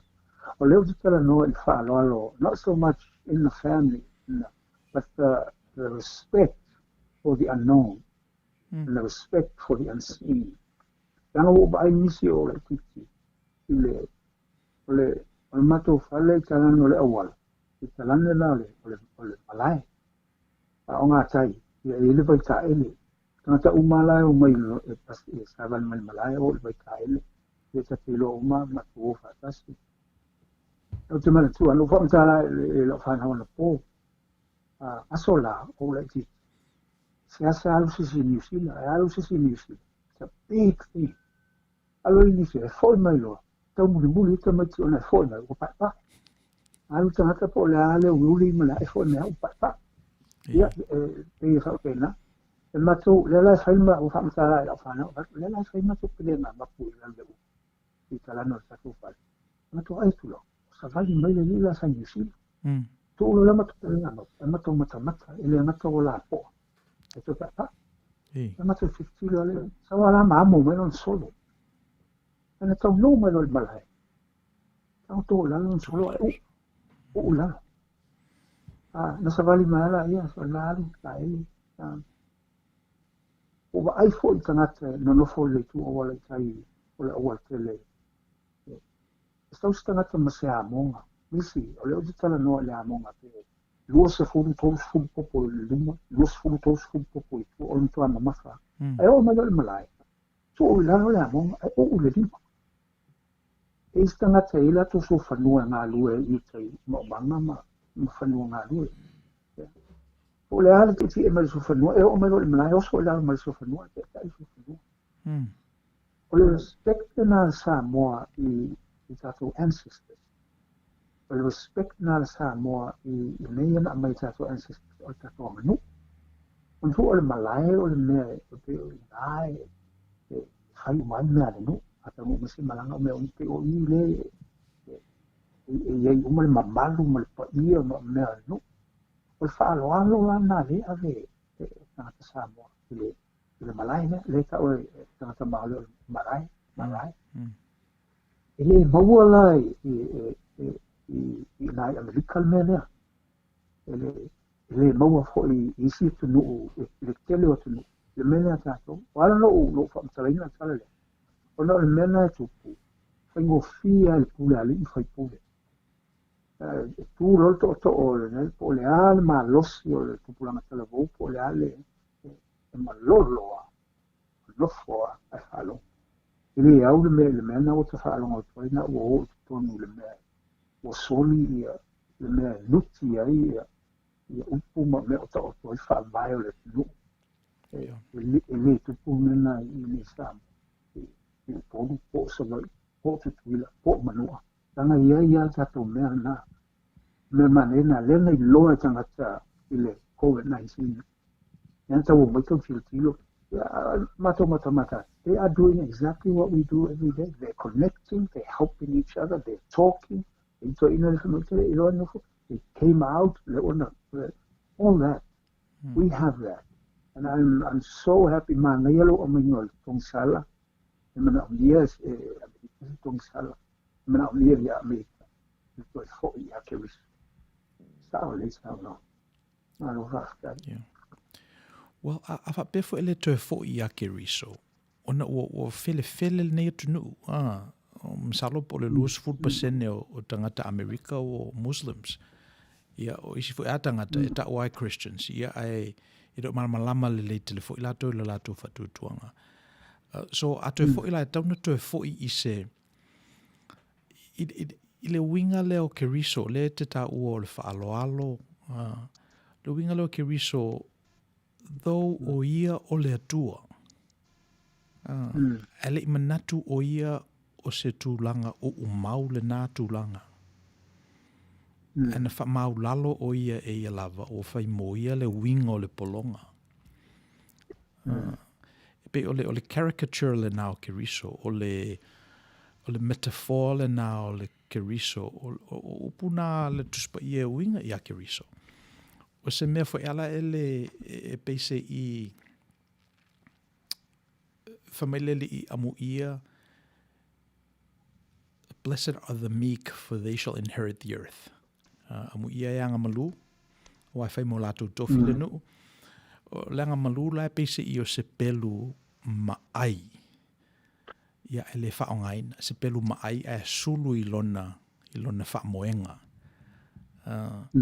E lo manatu e whapenale le mea te tauna to e fo ia tu nuu ia vevesi. Tauna to e fo I se malosi. E mawhai ona wha umatia ia istangata ia aile o whaongaina. So o pe o le upgrade ina le nā o le keriso. I o tātou fo I taimi, o no le ua marolosi mātama, le ua tofu military power malto te leo o le lalolangi. O le tangata la tu whatasia I tātou, o le tangata e whapeaina ia lona fausanga. O se tangata anga malu, o se tangata e matua dangerous lava, ia ai leo whaongaina ia lona malosi. O se tangata e tūlanga tutu samale tua, ia ai nuti mea whatasi matangata. Ia.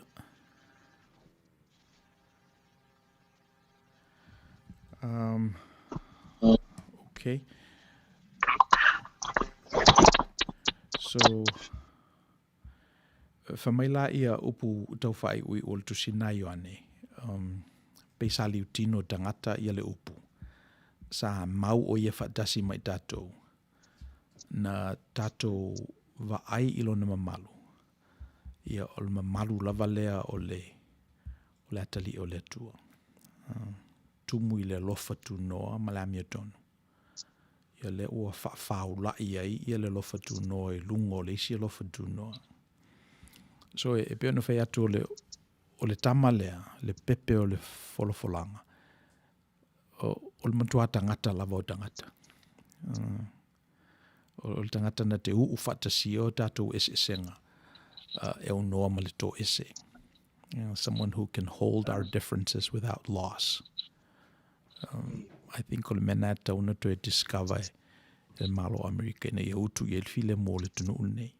Ia maso se isi fo I lava tosi ai po urunga li ua fe ese ai po e kalesia ua saatia o nuu fo I le maopopo.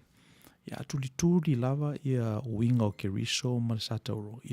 This is my personal opinion. Ia e mwhaiana to e Outou ia le file mo le tua. Ia malona manuia foi.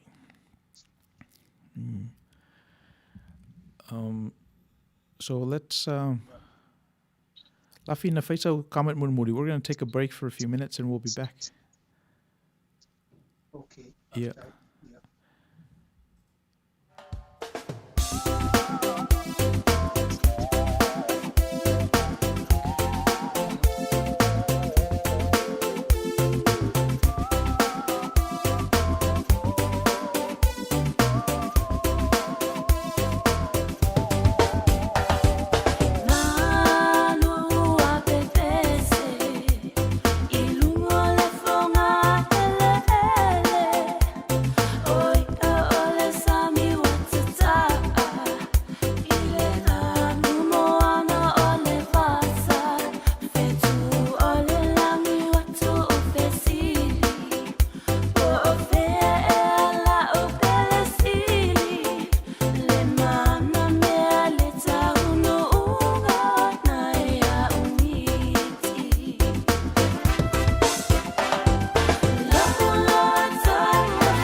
Ia mo I lātou whatoaki mai o tau la au le tātou proklama o le tātou whaapoponga le nei newa yaso o le proklama o whaasua whaina li Outou Manuia o lo o mawhatasi e ma le fionga I a whalafitele whale whatu e nari o se tasi fo'i o tātou let's say malo whaalolongia o se oa fo'i o se puna oa fo'i mo le tātou whasinumanga o le olo whaawau le mātala noanga e tusai fo'i o le launga le sa I le talitonunga lava e te lele atua e mawhai o na whaanofo fi le mū ia le Christian tradition e pei o na au maia I o tātou lau whanua I le awhi walu se lau tolu sifuru ia ma le Tagaloa tradition e pei o this is the indigenous religion I pe lava le manatu afa pe ia se tua te le ia e mawhai ona o fi umai o tātou e se senga ia man tātou fi le mua I e pe ona ia le whanaunaunga ia o le tusi lana na whai e le launga I le sa I o le tusi na ia Ioane e na iele o le si whaita o le Ioane momu e pese I na tala noa I Ioane le tustala ia Ioane le papatiso ma whamaila Ioane le tustala o Ioane le papatiso pe ela na ngā luenga na sau e whai e le o io le malamalama e na sau e moli mau I le nā malamalama so e pe o I la uawa ai o le ngā luenga le nā tātou la uwhai ngā luenga nā le kalesia e le o tātou o ni malamalama e na tātou o mai e moli mau I le malamalama so o le sina tosi na maua mai le sa mai la le mele na le whaupus fulu ono le Ioane Momua le ta ua ai le tustala le concept le na for his fullness we have all received grace upon grace so le winga o le manatu o Ioane le tustala o le tau mawhai o Ioane le papatiso ma le o mai o le malamalama ia keriso ua whaafau la iei le lofa tunoa I lungo le lofa tunoa le tua. So e pei o le e nini I al tipi le nā e pesi e iei le manatu o le tustala ua le vana iei le lofa tunoa le tua. Talu mai lava le pa o le tangata mai e tena I le amatanga. Mo I latou e manatua ina ua tutuli e le tua ia tama eva mai le whatoanga. Whamaina la langa e le tua titi e pupuni e lo la le lava lava. Ona amata mai lava la inana ta pena e le tua le wha le tanga. I lona alofa tu noi tangata. E ina ua wha malosi la ke riso e whai moia le wingo le polonga. Ina ua wha malosi le ke riso e wha maoni ma amiotonu. Ona fatu waila I o lesi layer of le lofa tunoa. E wha opopo I le lofa tunoa le tua nei e lamtanga. E mana ia upu ia le tustala fo I Ioane. Mailo manatu o lesi nā winga e tau na whai e tātou. E tau fo ina sa ili e tātou I le nganga ma le wha maoni I le lofa tunoa le tua. Ni e wha opopo I le lofa tunoa nei e lamtanga. Yep. E pe o le manatu muli nā il whaitaunga I le sa. Mata le ase equivalent o le tātou Tagaloa tradition whalafi. O le waita ua le sao o Ioane. Le sao Ioane pe o ia o le taiala. Pe o ia sao e wha leile ala. Pe o ia sao e unfold the red carpet. Le I tangata hoina o tufa pe atu. If I'm like, no, it's not me. There is someone greater that's coming after me. Vaila le fasino manga Tagaloa. Il tamo whai sa moa nana tutotas. La tona asale suo le taitai au. La tona, for a lack of a better word, la tona unfold ina le red carpet le oa ai nei tupulanga o Samoa nei o po ale fita o le ngā ruanga na lato whatino tu maunga te au mauruma ia fōlinga o le toina le o la waki na mula ulu la waki ona o ia whape o stangata e fofonga le upu le fo na e sarano le upu na le amatanga le upu o le loko le upu o tangata fofonga le o le wingo o tale fofonga le ona o le kaisa o siamani te i upu le siamani ia Samoa te i le kaisa uma nei no mai i munu nofo mai i tangata Samoa saulole o le kaisa whai atu na whatononga i mea mana mia i malo na fai io e uma lea ai uma i tu o kaisa ai tu lunga i la waki fai na la uma e tiro mai o kaisa o le mea te tauna o Samoa i le tu le mea na whaasino ai vai e tu o te tu lunga tangata Samoa ai o le tito lea o le pūlenga whaafita e matata o le to tele tangata a le upu o la waki whala e au e ngalo ai la le fefe lea lena whai e le vai o kaisa na whai e le upu le mana i o na reference mana i o na CV resume mai le tala le kaisa e winga i ala waki if I could find 6 men who has the character of this gentleman I could rule the world. Let me repeat that. I'm a faina o maua ina ni tamara lo se to ono whapea i le lala. I le whaingatana o pū lea le lala. O le maru si anga i ala waki. O le upu. Tangata e whafonga lei. O ma ale lei le upu. Le lei foi le momo lingo le upu. E whapea nana ngā wau ngai fina ngalo maloto o tangata. Ave ese i leo le fefe le pūle whawhitawhita. Ave ese le ngalo ai leo le matao le pule sawa whakolone ai ona o le upu mo le momoringo le upu e la whapena le ngā ruenga la waki e ngā ruenga yoani whalau le le ala whamafola le ala tapena le ala e o le ala na leo sapi e nei Samoa e na whainga malo ia ma le tūlanga o e nei se se tau whaafsota inga na misi me pio na e sau Io e oa o Ioane le baptiso lon ta mao sa kalia le to ina sa mili u whaatasi ma le power structure o le nu o le tua so I suspect for o la waki e tupunga mai ni tangata e whapeina ro lato si manga pea o te lei loa. O la waki o le toi ina e sau mai sawai. A whai sa o lo mai tau iai masan na whai le polokame le tio. O te tara noa ala ne whapea. E ala le tama ingo ia Iosefa. E vili mai ala tama mai whaftai a whalafi. Ia mana ia matutua ina. I whapena ala mtala.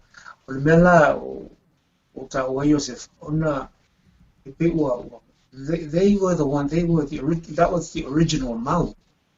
They were the trailblazers. La towe na amtal Mau. Ai pangale pe wa amatana tau ngalo atu sto ina o la waki. O la tona pe na amatali. Ia le mea atoa. O tama fo ia se tulo la tu swafa le Tuilangi Brothers. O le uncle leo tama ia Alessandra ma Philipti ma Nancy le fia le fiona ia tui la to tama la kapi o le uncle la leo le ila kapi ia to ina le o la wa te man to hola talo to ina le iau mai Samoa o te la to aliu i la tu marsala me fa wai Ana maliu to ina nunga va ya. Ya.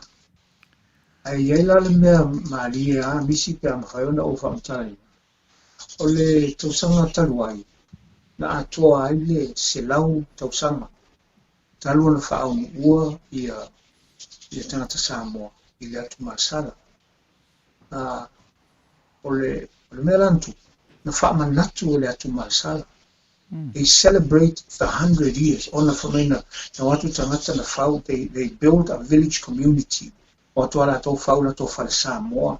Ia sa oma whaiwhiau, e la tau whaiwhiau na oma la tau. O la tau teito uruma la tau whanau. So they created this village community. I o nen whau nuai. So they must have made an impact. Yeah. They are prisoners of war, I suppose is the word. O le wana no fo tono la tau siusi o manga. So they must have become family. O le tausanga ele po le tausanga tuentua. Whamanatua ila ele atu marasara se lau tausanga. Talu na whaau ua atu ia. Ia tatu tua ai i o le la tonu. O le mela whanua noa ai ele kasino manga Tagaloa. O lai celebrate o. Ai nei se mea na whai e nei. E maari e la lau saunoanga po I tangata e le tadia ina o Yesu. Ua ngalo I tangata ia la tau ngā sāle ngā sūo o le teitai ao. Ia na whaifo ia I sitala la titi na wha manatu ia. Ia pera o te e tangata hoi ona ele o tala noa ina le melea. O ese le pe ua o ave wha mamafa I le mau lea mulmuniane.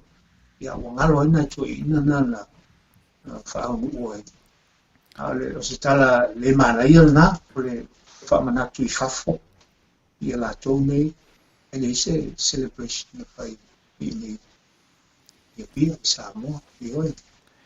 Yeah. By virtue of us discussing about it, ole o mataiana na whaiwhaele sina amata ole celebration le na an. I wanted to finish lo mafo fonga ile melna le Ioane el Baptizo because he is really an archetype. When Carl Jung talks about these personalities, I think ole prophet is an archetype. A prophet is an early truth teller. Se tangata whaelele ele predict the future, but it tells the truth. He tells the truth. So ilo manatu o tangata e pe o namula urula waki. O perfeta na ilo tatou fui community. O ilatou ie ta umaia le tala lelei, le tala fōu. Ia wao le upulana e whaonga ine describe pele e senga o launga le kaisa ma le namula uru. Whamai o le launga le kaisa o le launga whaadonu. O I le tūre lana nofo wha le lei ai. Nape o tau vai. A pe o le upo la waki. O upu wha la e au. O upu ia a oe. O ne whamai o le launga wha la e au a namula uru. Le na oe tangata ili sidu. And then you map that onto the word character. Character, lupu pertani o le character. So e manaia le melna because o le Ioane le papatiso le na I o lato fo I tupulanga I teimi o le mau I le mau e mātou. A le ave se ai lona tāua wha aketipa. It's ta want to preserve bea Ioane le papatiso I o tātou fo I tupulanga. O le a tātou wha longolo I stangata pe e se lana alu on tātou wha bele ia mai tamalna se whatonu, se I sasa. Se I wha ieni tala e wha sa oilo na mafofau. A te taun tātou wha pe, e wa valu tātou uru wha pe, o la le mea le nganga pa ia o le tu o lo tau mawhai e whai. Wai lalo manatu o le mena misi e tātou ma wha sa tauro se e pero feta o tātou fo I taimi. Ina o le manino le tātou vaai, o le tutoa le tātou tilo. Ia ona o le fo I lava se loto maulalo. O ia I tātou mātali. O I lo o mai tātou le alu I tua, sau I luma. O le alau te popole I sayanisi, lang le afa mai lātou o lo ia I lātou le tali. tangata ia whaia le scientific process, le pese ia arrogant ia la o whai pisinisi ma corporations, whamai o lo ia i la tō umatali. Ale o te whai atua uia le whaingofie whapena le fina ngalo malmanui o le atua. Mali. Ta wanto si pe ia so uma. Ia. Ia, e pei o le tala le naile i le sa. O le whaitawina la i le whengainga tuai. O le tusina le Jeremia. Le salopete si la fia. Lau sunga ar whaiwhi au. Le na whai atuai ia le tuai a Jeremia. Na o i loa oe au e le manava o lo tina. Na o wala o wina oe whai ma perfecta e le i whanau mai. E na alu wala ia fo e suanga Jeremia ma le atua. Whatu Jeremia se le o ia te au se tonu, te ngutu leanga, te le iloa whai se upu. Ia whamai le tua, o te tuu upu ilo ngutu. Mana ia o upu na tu se Jeremia.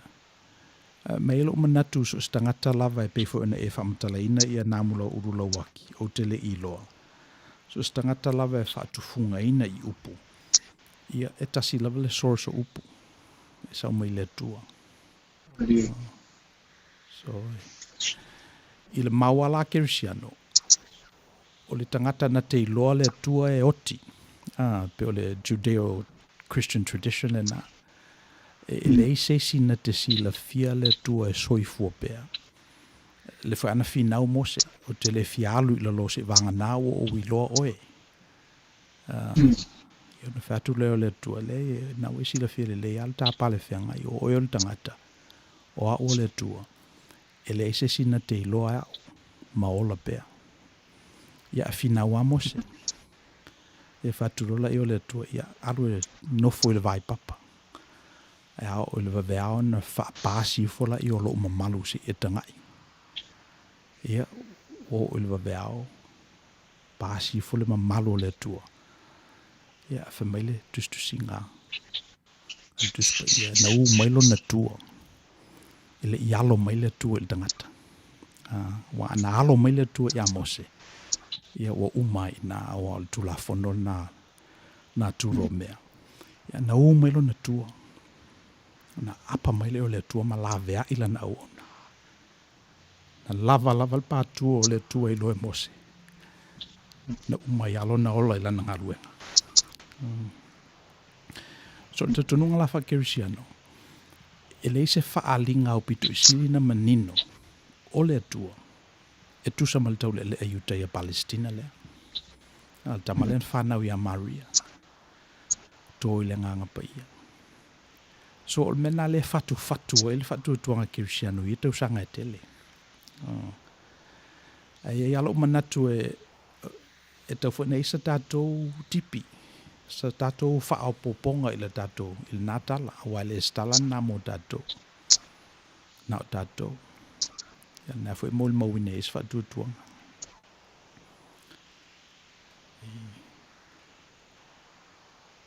Ia.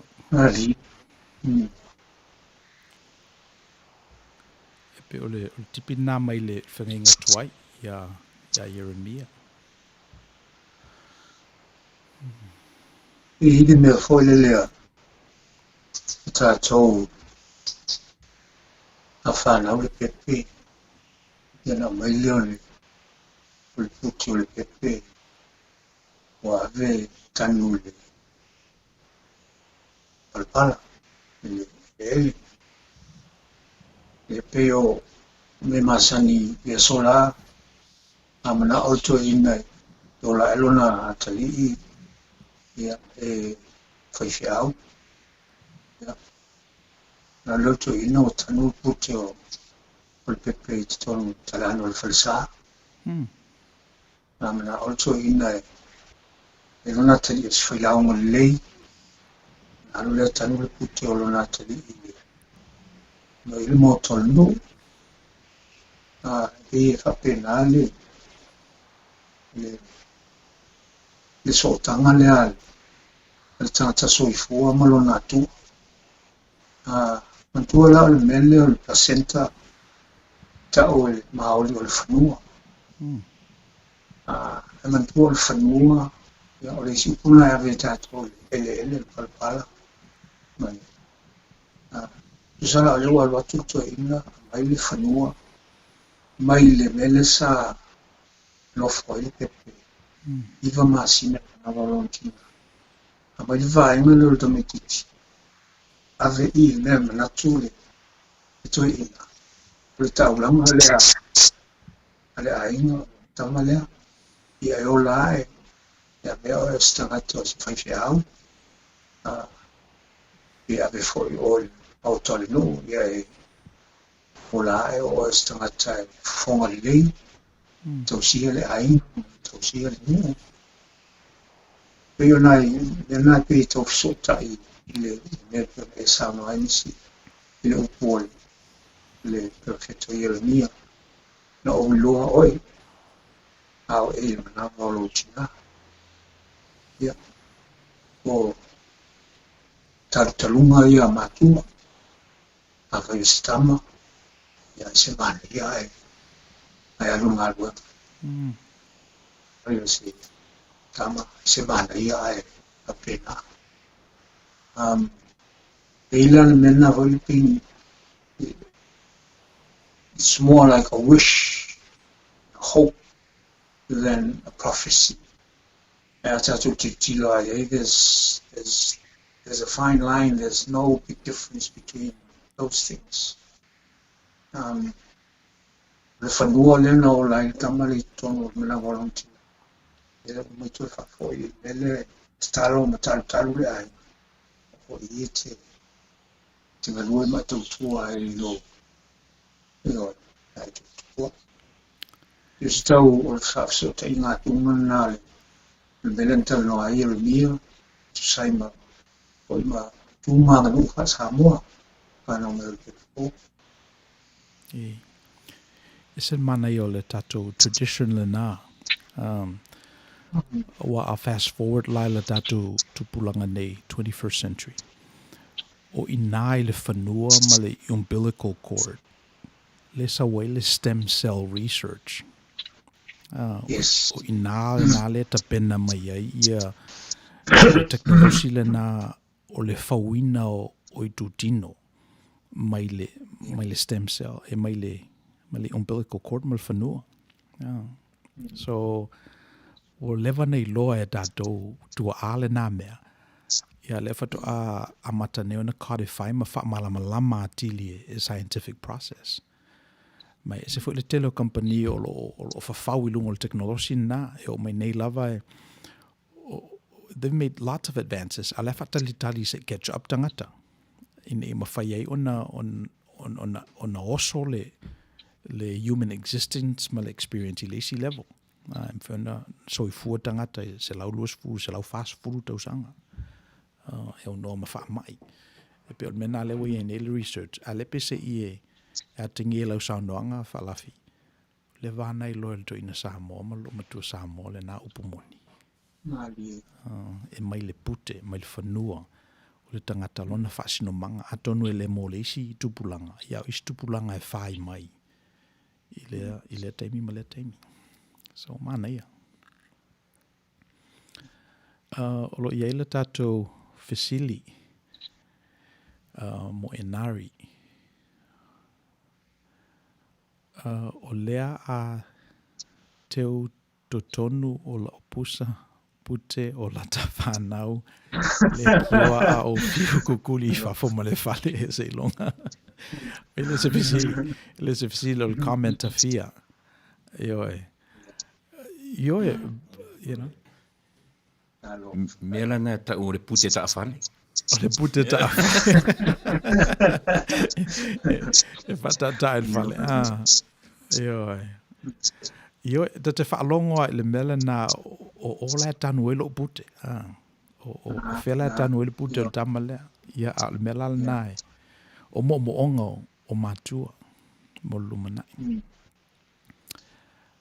E le fisili mai a whata to'o o le ninimo tātou traditional value e iai lo tātou spiritual connection i le Tagaloa langi, the sole determining factor to Samoa's easy acceptance of the Almighty God.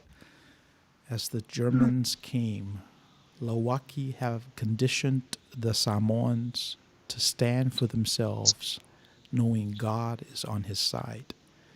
Lawaki was exiled to the Marianas and unfortunately did not survive to return home, but his colleagues, whom one swam all the way to Guam, was later rescued. So, yeah. Ia wai, e pe o le isi la lea winga o le malamalama lena mai ki riso. E pe e mawalo lava il tangata. E mawalo na malosi.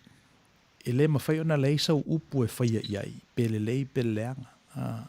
Le waloanga lena ave ia Maria e Simeona. E tuia lo fatu ina. Ia langa manatu onga o tangata.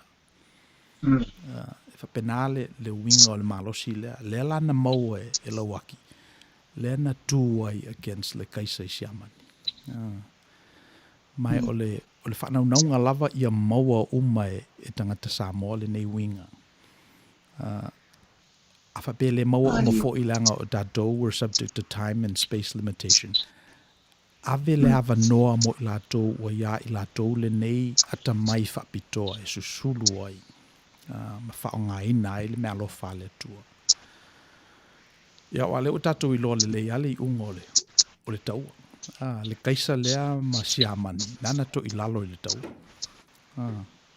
Na malo i Peritania ma Amerika. Ia nana vai e sio tātou o tunu. Sa tasi ara tātou alunga mai le amatanga. Ali.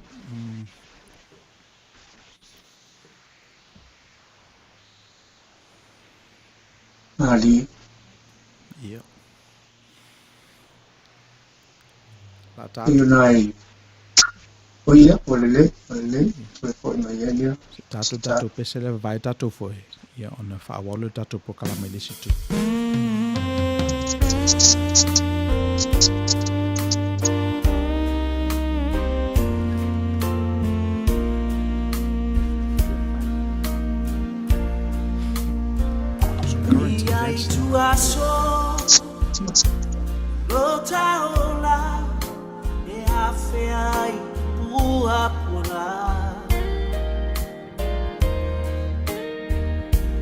Tofo ai matua o tafa tua awe matatawi leli talia ngofie letina e ao mai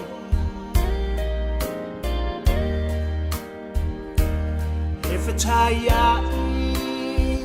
ma itatu ila leo la nei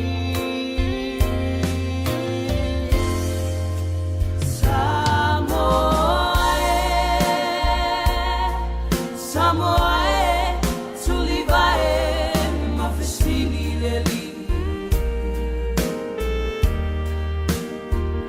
o ia o lo favae lo tai ale alo fasili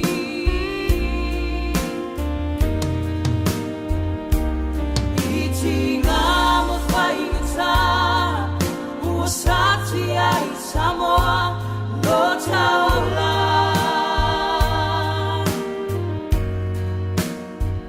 neli a fai uosala utai atoni tai alofa fama ngaloma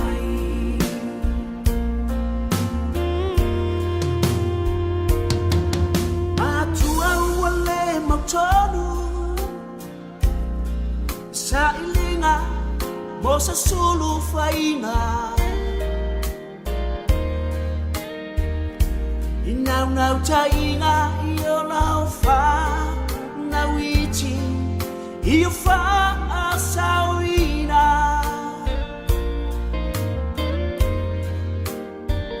talo fo wasiliga taliseu atuai sela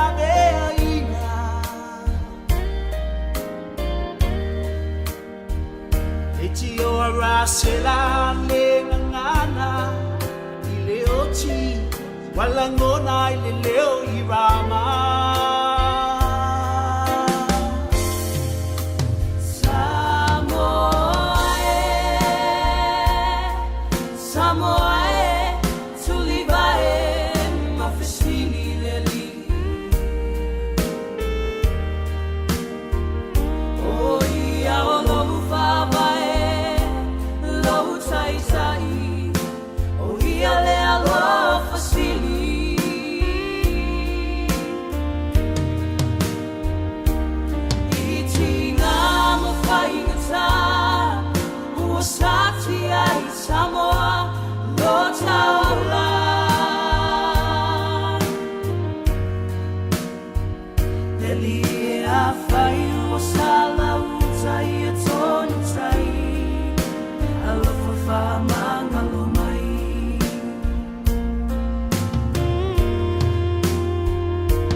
Le tua I matua maaina Roto mafutia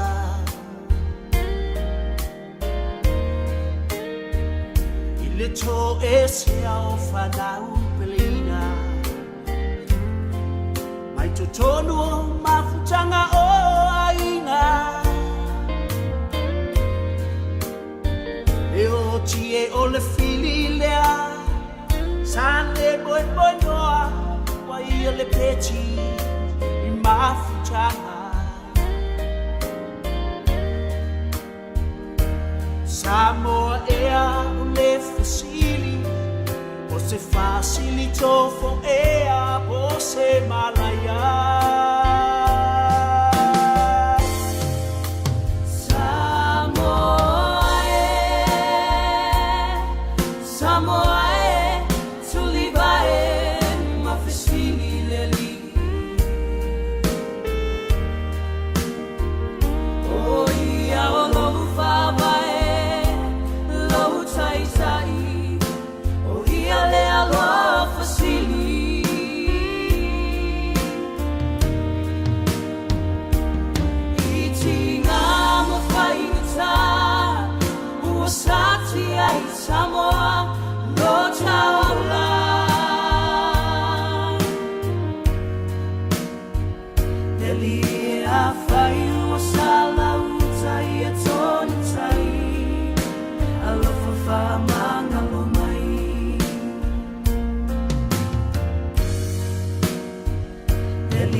Yeah, so molvanga mun murilal datu proklama pe masani ai o datu current events here.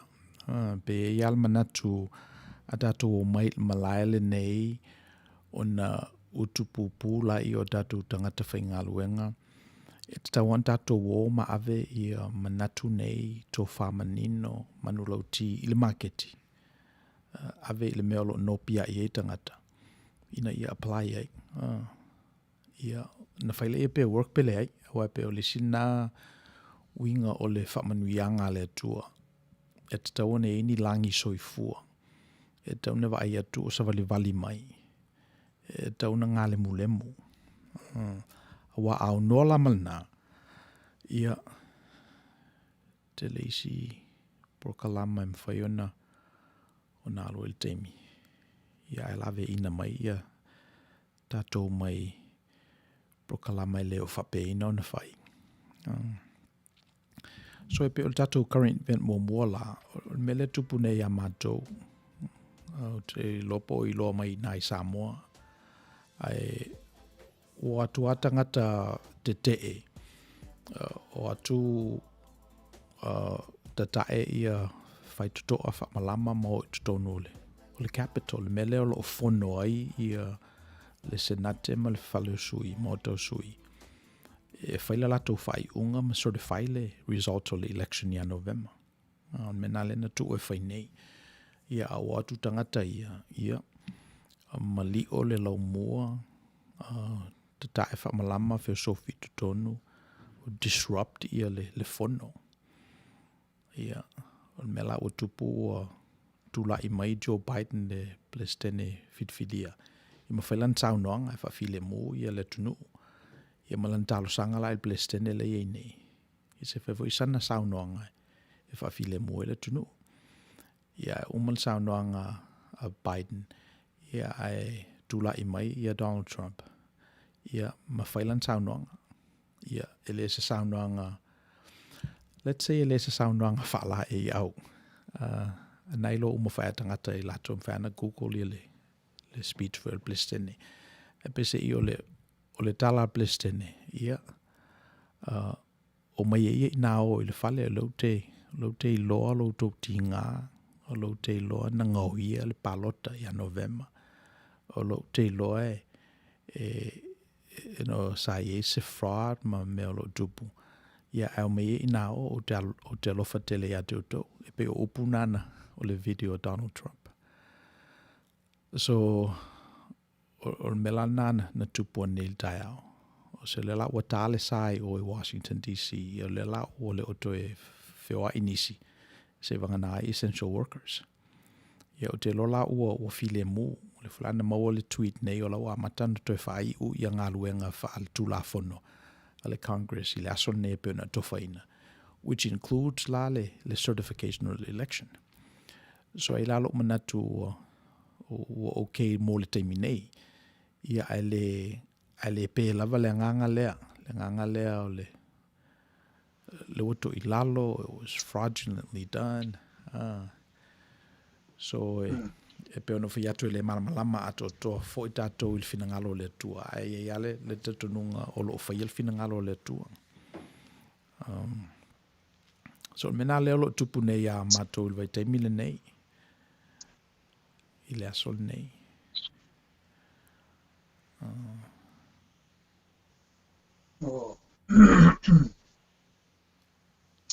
Mana ia le matau pu isi. O te mine o le au tenga lua I le tala la vau.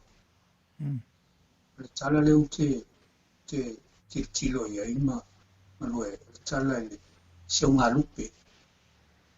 Au no muma whale seo. O unu mua le tamasawai. O whaore seu le tamapuru. Whaore seu la pe o ia e la titi. O maua e unu mua tala. Le tamalea e la titi. Au a ave mai anu tala I le tautia o le seu o le tamale. E la isi tangata e tolu I matutua. O lau I loa fo I le talonga lea. Talonga lea tau it's the sport of kings, the ancient Samoan history. Au le vala awa la e unu mu I la tau matutua ni tau tolu. Au vala awa alta mala titiga. Ai ona o le manatu hole le, you know, he's the new kid on the block. Let's see what he's got. He brings a new style to the game. O le hala. E whamai na ua talia e au le seu le lu. Ona saulo le whelua. O te ila unu. He's younger than he thought. Ian whai ale o whaalolonga ngā sani. Tani ngā malo o le.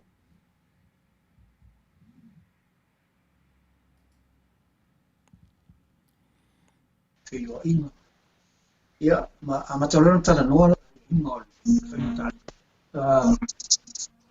Ja, o tumu la le tumalo. Tangata mai polu, tangata mai sakai, tangata mai tuilu, tangata mai manu, o mai umai matamata. O nei fou jamalea, mana mai po. Atu lo le fai lo le o tumu, o lo le iu te vaveao, e la fai se umari. E o umai fai tu la fono, umai fa longo, umai la fia. A le la a e atu lunga le me fai el talo. Alu tangata I lona mopo. E te fai al lato, fai tu lola umu. Au seu. Sa wia. Uta along vatamtane. Ai fo lona winga whale anganga. Romanatu. Wai lava mua seula na man. O fa iloa. Ona o talo o tangata mua ora na man. Na lu. E fa ilo tangi o tiu sua lona soatau. Iwa ilo i tamale mai po. Ya, seu mua lo. Ya, umu. Mawala na lupe. Tango tulole o lana soatau. Mai fa kuno. Ai seu mua. Ili mo. To a mawala na lupe lana seu fa to.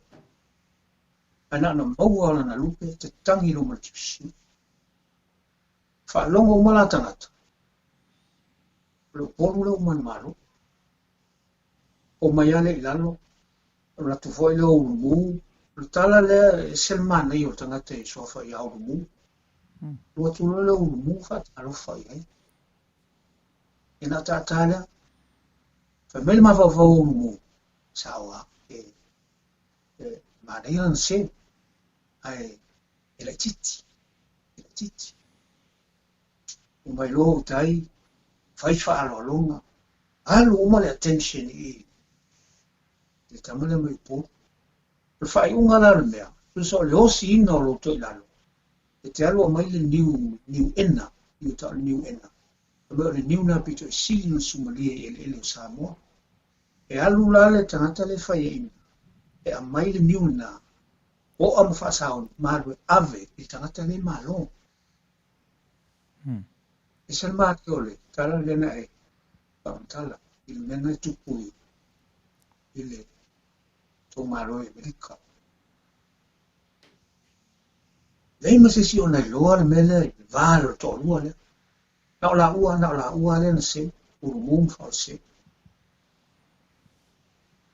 Ale na osi ale to ila.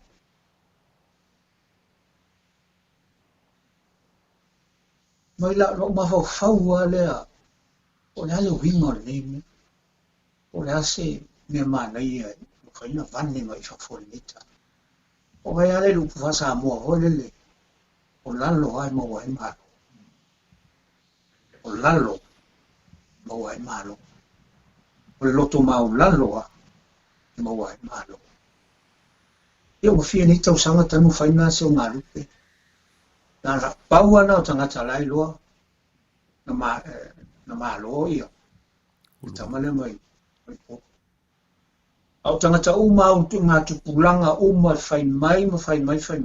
Ia la alua uma al tala. Ona maari ai leo me peona e Samoa. I me o tupu i nai. I tō malo. Me o whai tangata. Ai whawhitai. O leno o whatelutali i lau Saunoanga. Whai unga o lau tala. Papea o la Saunei Trump o la asana tala. Ia e mana i o na ua. Fai nata la mana ia whawhile mo tangata.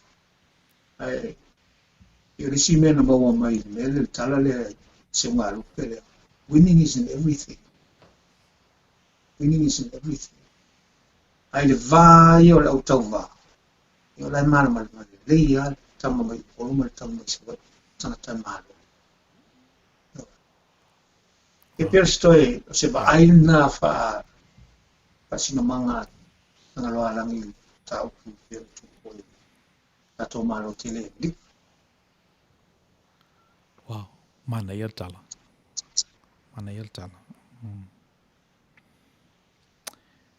Ia.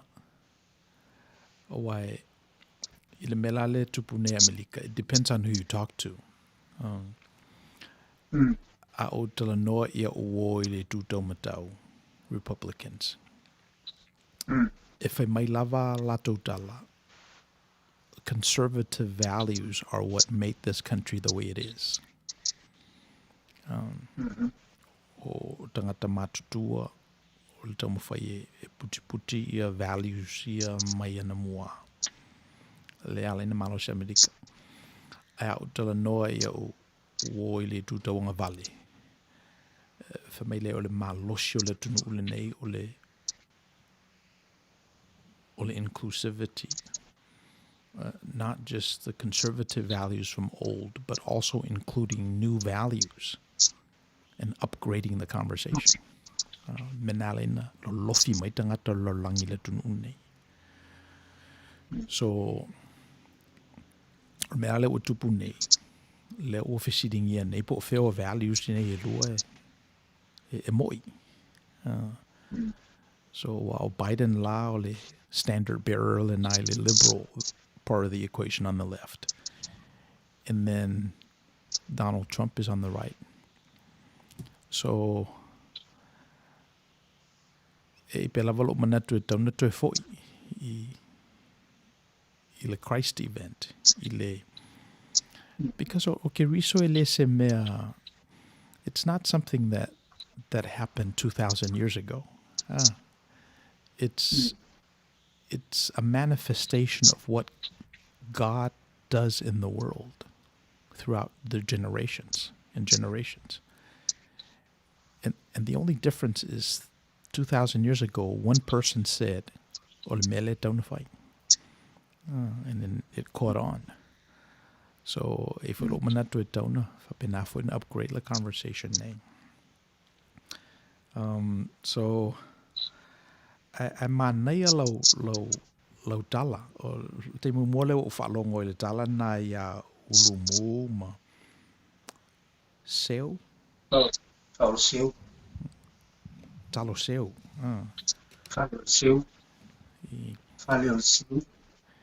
Ia, so o le mafo faula o le tangata o fesili nei, o le ale me o, what is the value, what has to be gained befa pe mawalo lupe, o na whaatari la ia, le ala le te me jusui, le ala te me whaailoi o le ua mawalo lupe, befa pe le whaailoi le te mina mawai, le afo le value o lo tamo whai communicate, i le sota inga ia tama ia lo poru masavai.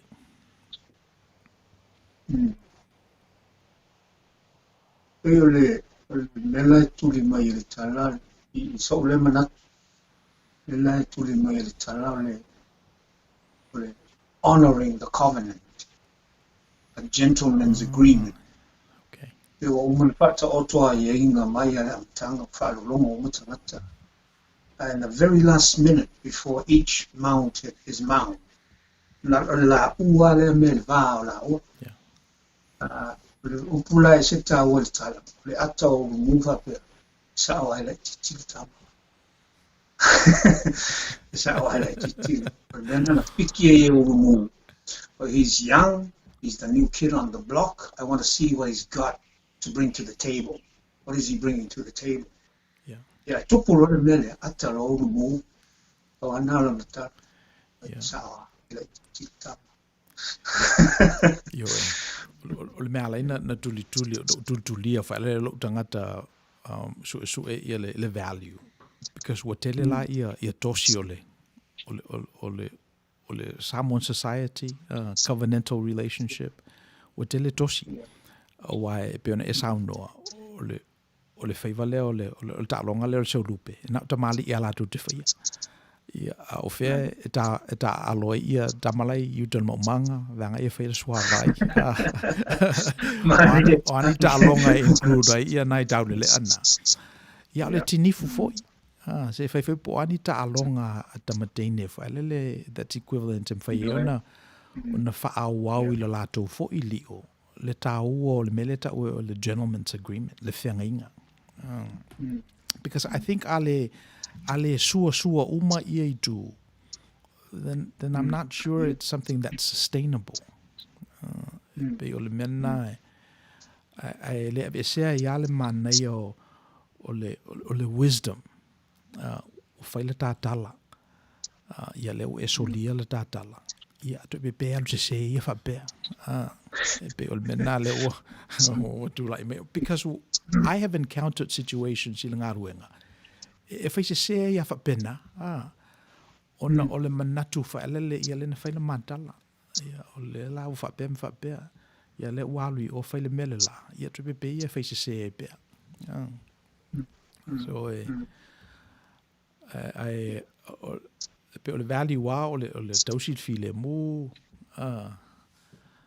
Wa pe o mela na fai ia tau sanga e tele I le atunu nei o Amerika I la ule mai tau sa tau si lava le file mu sa le ese ava noa e si ia I le leo tangata uli e pe o I la tau na pa u ia le mafa mal fawina o le tunu nei ina ua tuto le vavae ina ua whatoa le whatoanga ina ua settle le malo ia Western States sa tu fai le fase fulu eka ma le asinia le al tangata ia ana tangata papa e na mau le fase fulu eka ma le asini ele mau ni le fase fulu eka a tangata uli so pe isi na let's say injustices o isi na upgrading all conversation le ala una tupu nel vesi le nei fa popo foi la el technology lo ye nei e pe o internet o phone cameras o ma fai ai o le ala me tupu New York e loa e California immediately le to fa tali se sa le Pony Express e mai le tala pe o technology na le o fenga nei mtato le o PCI o data for life pe ma for life o la lanki so o melana e to sisi lava I values because I think with values we can sustain our social systems. Yeah. Olisi current event. Isi mele o lo tupune. Yeah, mele na talanoina fo momo o le US is printing money. So this will drive up inflation. So mele a tupu le a taungata ia le tele o products and services. E whaila tala I lo watali sfuru valu on tau sanga. Nalu e otilo na uru il falsile uru. Ona o fatura ia rua e fiel tau ole se lenga lo uru. Fame tol sfuru ono tala. Ue kiki au fasia. O mai mautupe. Anga o mai ia ule 5 tala o ke papa inga. O se tupe a ngana o le tolu sfuru ono tala ile oti ina o le uru. Ila lo manatu o taung tatele. Al mena le o ye nei le tau o services. Ia o wha popo fo ala ia ma le pandemic, COVID-19, tauna wha o ngā ia tupe whataue sanitizers, ia umana, na o wha popo I le tau o le oti ino le ulu. A le mea lala wala lai tua, ona ua tele tā lai le marketing. O le mea na tupu pe a tele inflation. Ua le malosi ele tā lai pe ona iai. A le si la data point lea na o maitawina. Le na waia tupe I Samoa I le aso tolu sfulu tasi o te sema. E lua tā la lua sfulu tolu. Tā la sene ia tā la Samoa I tā la Amerika tasi. 2.23. But the month before, ia November, le aso fa, it was 232. Lua tā la tolu sfulu lua sene ia tā la Samoa I le tā la Amerika tasi. So na ua pa ule what se 4%? No, 5%. So pa ule value ole tala Amerika le 5% a 5% il masina. So atu leila ia ua pa ule ono 4% is full masina pe alu ia trajectory le. Ole winga la ole tala. E o mai le taimi e tala ono se fulu ai ia le tala Samoa, ia le tala Amerika. Pe fa awau pe lava le fa liu suava ia ina o le tala Amerika pe ona fai Amerika nei. Ona atili e ala ia ona vai tala Amerika. So pe lisi na me o le vana na tilo fo ieri e Outou Manuia. Taru mai lava ia le pandemic. Ia male winga le a Amerika le o print elato ia tupe ia matu il market. O le sila mea o maitawina isi economy sa isi atunu o la fai la ton me le fai Amerika. Prince la vai la to tupe ti ngā la vona le ese aulo e paka I tua. Ia ai pe o mena la o ave ese fo e Amerika le aulo. Vai te mio Nixon la fi se la fitu sfulu. Ia na o le oto e pipi ia I le value o tala I le aulo. anyway, fa umi le tala ona o le melna le a nga ine ai o le sina ngalu tele le a fati nei e fa o popo i le COVID se furuiva. Ia mai si tosi na fauna o sao. La matanta ngata mea. Ale mai Ai tau volangi spile, soifuanga i Samoa. Ai vol soifuanga i Samoa. Mentue alu parangi tangata pai alu whangota. He's on vacation. He's on holidays. He enjoys going fishing. Tau Samoa tau whangota mo mai me ai. Ya tau ai. Well, it's not a big chore per se. O mea umal whainga mea ile fiafi o me titoe, ave whangai me tua loa si te lo. Ia tasi al poko pe lo poko e valu whangai moa. Ele a whaina tele la tātou pawale mea. Tusa o leo lo langa masani au Samoa.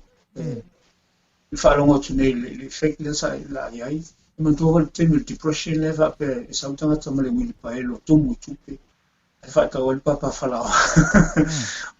That's how bad it went. So it can happen that way again. Auta to way ne pawal me tiro iai ole ya o no masanta to me ai aisa tu aisa. Ai leo amatanto e foi Samoa fangao. Fangao moa. Total mana fai vole le tua fale le otro amatani pe utoe poi me pe ona masani now tana norma i tulanga na i Amerika le fai mo fie mo to ono to te tongi umame so se me ai tongi na te tongi le fale ta vale pensini me uma ya tanto nei le tele ni me na mi ai se le ni le o esa mo ai we can survive all member na mi o suka asima ala mata na ila muli to fo ya ila muli faiti le ila to o to fia koko fa le koko ta o koko moni fi o tanga le le tau so me uma na ya to fo yo ta to le pio na masini. I feel for you guys over there with what's going on, and we hope it doesn't continue. It somewhere along the way, it finds a way to improve itself and get back to how it should be. Anyway. Okay. Yeah, that's good to know. Ele afaina tele tātou I taufutulinga maro te tele. Yeah. Yeah. Tui e sau whapoponga? Mana ia tala whatu e se senga o le. Tu so lai enjoy Samoa. Sapi. Sapi Samoa. O aile remittance.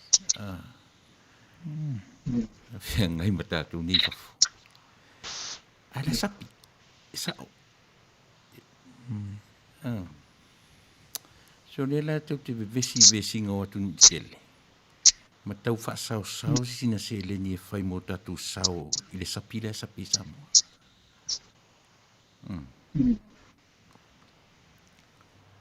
Yeah. Ia o wai pe o le sina me le globalization. O wai fō wale mele nā o le globalization. I le mātou awa ai mātou I nei. Pena amata le vai taimi o Clinton. E whapea le whapupu o ngā globalization. Ai se mea o lo o ngausi tau ngō fie, ai se mea mana oele, mana mea marketi. O mea nā tauna whai e tauna specialize e tangata nā. So whata te inga a whapea tau ngō fie o na whaule ta a vale I seina. Nei lo le whau I Detroit. Ave I seina e whau mai ai. Ioi. So le mea la o tupu le mea nā globalization. O tele ina outsource ai le tele o ngā luenga sa to tongi le lei I nei Amerika. Ia, na si ia fo ila ia le economy a seina, wal mafuanga na la iona, na manuia fo ia seina o le consume a inei. So ele I mawai tele atu lewa on a tip lola I o le tunu une America o tele atu la lato consumption na lo lato production. O tele atu la lato dausami na lo la lato ngosi. So melana le o characterize ia le economy la America o to tele tangata that were into service jobs. Ele human amiele manufacturing. And service jobs historically pay less than manufacturing jobs. Awa na o say na ia manufacturing jobs. So o le melana tupu le o so o globalize say le tele mea. So e pela o la ofisili la ia Samoa po le ale peise me e lo ai Samoa e tongi mai I le saonga mea le lalolangi. Ina ia tafe atu ai fo le manuia a wai peo le sina mea le na tutupu I saina. O tangata sa no nofo e whai ala to anga laisa I po whel mena nofo o te lato lato tupe maua I le sau e whenga ruenga le Nike plant le I Hong Kong. Ia na lato tupe o I lato wainga. So mela le na tupu I saina o whapeaina. Ia au le tele o mena sa latu I America ia le consuming no products le na. So I guess to say well o nafe mai le o faina ia Samoa but I si tiro tanga ia why I think there's an intersection. E te tauna I se sao Samoa. Yeah. I whaputu ngā mea ia lalang. Ale fo se sao e a faina pe a ngao ioi tectonic plates ia. Mea tonu ana nai le o ieni mana mala mo na tera sao whai Samoa. Okay. Yeah. Yo atono le melna e ta waila le tatu wane le falenganga wa le falenganga pe se I manino ai. Awa atonu atato va ai atu faltino le o le solo le mea ai ma failan tato va ai falenganga I erodino tato values ia mata I nei wa le ai faina mato I nei mea a faina mato I mea ma le usi fai lunga le fai o tangata Samoa I lana fai taunga le taru I nei o lo no fo nei mai ele pine ia ai o tu fo I o tato lo fanua ia me lo a fai nei ia o lo ile la tato komeni le mai a peita ili fa aftai mo le fa soa mo le mata o putao I la lua sase e lua le fa to ama atu fa aftai fo I o le o tatala le fa soa e mata o putu tonu le le fa sino manga o tato tangata Samoa lava e meise le wha malama maina o le pitanga o poutu taua o le tangata Samoa po o tangata soifua po o tatu tangata Samoa Tinoola, Mauliola, Malona Aituola po le nganga whaftai lava wa ele o se sociologist Samoa e taua tele mata upu ai tele se teimi e whaasoa matau te talai whaaftai mo le whaasoa. I or komenia ale uso la ia pei, I whaaftai pei.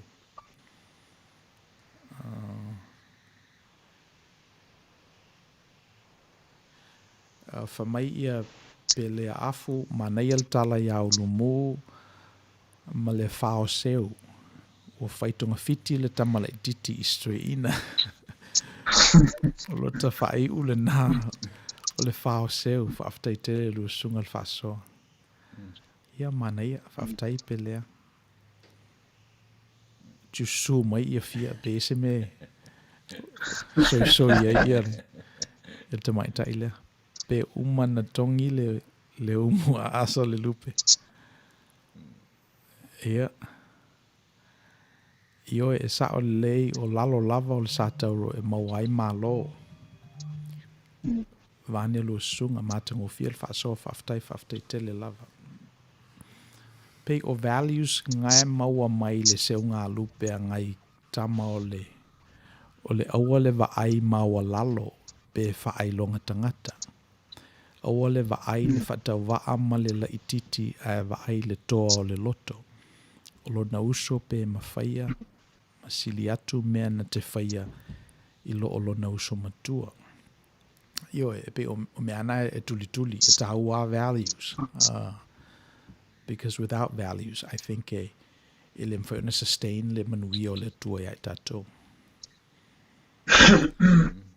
Ko kiki aku ai kākou Samoa e to e whai manu tausi e mango e whawhanga atu moa I le pengu e whai mai e whiai sufficient chips.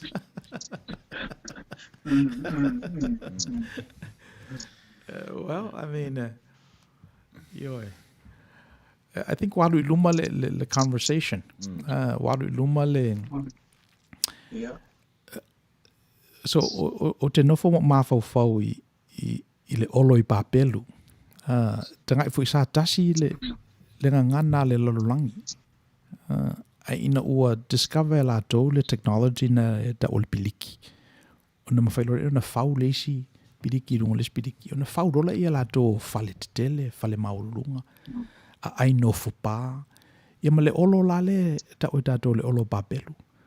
Famela lato tala, ia se tato whau le mea, ia tau lunga, ia tato awhi fio whatasi mātua. Pe ole, tala nā le olo papelu. Vai me lole o le tua le mea o tupu, ia wha ese lola ia le tua, ia ngangana. Ia ta ape lola ia le tunu o le toe tasi stangata. Fast forward, lai le whengainga fōu. Le aso whaele ta o le aso Pentekoso. Pe ua mai uma tangata ese o lato ngangana, lano. Na maila ia le aso na launga atu ia. Ia Peteru. Tele tangata na. Malama lis tangata, ngana lis tangata. Ilan manatu na launga Peteru I values. Those things that transcend our differences in languages. O mena taua ia le tuli o mei o values. Oa ia... Values are that which we hold valuable and that which we hold valuable over time. Because elona ele meni taimi, ele me valuable nei. Ia mwhaiona le se mea sina I le situpuranga le laso. So mena tawalana tuli. Ma ole mea o tupu, o values e sau mai le tua. Ai eila tatou tipie, it makes sense ai me ia mo tatou fo I tupulanga.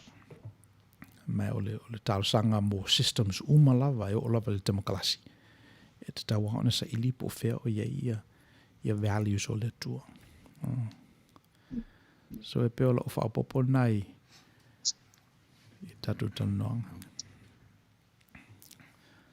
Ie foi le shift of values le oi Samoa. It's a gradual process. But it's more noticeable now in Samoa. Matua o sola I sola upule ale inga la tome.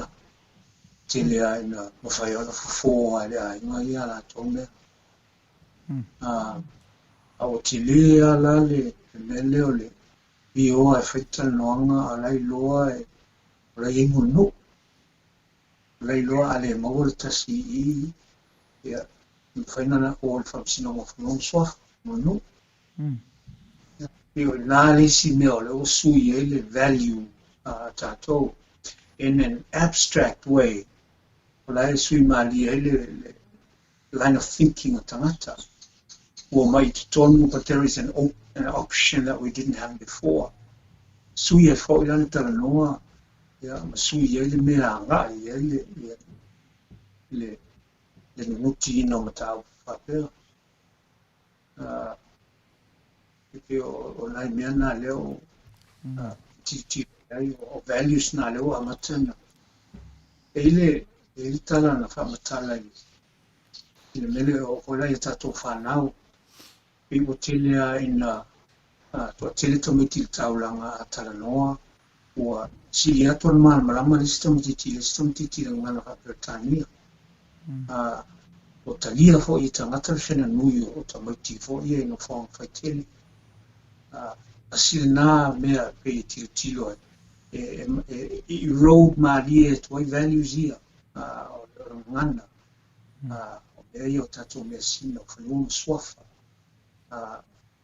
le temi fo le I whinga malo tele atu la fono va tu neila le TV ni me voi tu nu ia e la tana no mai tana tomate tu fa mai ia o le va tu la fono le me o le ala se me e alu la sta no nga se me ia tana ta fa o le ala se va tu la fono le me o tilo na le fa sino manga Tagaloa lang le o ye swing na it's an abstract unnoticeable le o lo but it's basically undercurrent for le o la ye vane malie ya su malie o tato manu le o le ile fa mo o le ia mai mo fon ko ke mo ya son fu ala o ti for me ya tu la fon e na mena matau pe le fasino manga tono ina swing malia ia tato values. Well, your minata way values. So, ele value le tunu une. Everyone is created equal. Le tunu une America. Everyone is created equal, and everyone is endowed by their Creator with certain inalienable rights. So, ya tatau o le tangata. Tutusa uma tangata uma. O ia tatau la ia e tō mai I le dua. Ia e pe o le sile na negotiable ma le value o le tunu une. So ele perfect lava la ia tau sanga e tele. O le atau mawhai ina ia tutusa tangata uma. Ai o le value na leo lo o lo tu le ia le tele o tu la fono. Le foi la o lo ia le LGBT rights. So me na le ala ona malmaloa ia America le temil nei ona ia tangata. At least half the population feel that their rights were trampled upon in the last election. Ma fonga na le ala ona faila lato tangianga I the Constitution malmalo America. E fa maoni mai values nei. Afa pe tutusa tangata uma. Then let's act like the tutusa tangata uma. Ai awale fe mai tutusa tangata uma ele ai e tangata e mulua tu la fono e tangata e tatalaina tu la fono. So ole winga na lo tala ile tau values. Now ole value na America ya tele lopo po se value na ya tatu samo pe tau ya tatu le fa alo pe tau ya tatu le tau fi mai o mau mai na mua fa manu tuai pe tau ya tatu le fa nga low fo mo le fuata fo o tele lopo po fe o toile le talnoanga na il vai le fascino ma ia le trend le pe le fo malia ia me pe ona ia sona moi. I'm talking about the world. Antato vai the climate change o tamati o le tele aleo mai utara no mai about nature, about their world leo to fo tiro tamati not the economy of things, but that's the natural way things should be. Natural, wafaina ele, yes, man. I think it was somewhere in South America. No faitawa a couple of years ago. Or tama lo fa una mawal me folia. Or ua manai ai oi lato Peru or somewhere around there. Lalawa matana adopt isi atunu oi South America. Tangalo le li fa matala mai le mea fou lea. O vai atu. O le mele Samoa. He's talking about restorative justice. Tangalo te malo fa matala mai le restorative justice. O le mea e tala noa ai a inga o mai tangata oma. Everybody unite. Matala noa. Ia aune i o le whamsinonga. O no whare mo ata o hape. Tauna i se pito Samoa o le ri. Nanga mele fa matala mai le ri. O le mele Samoa. What I'm saying is, in the other part of the world, they're saying this is new. The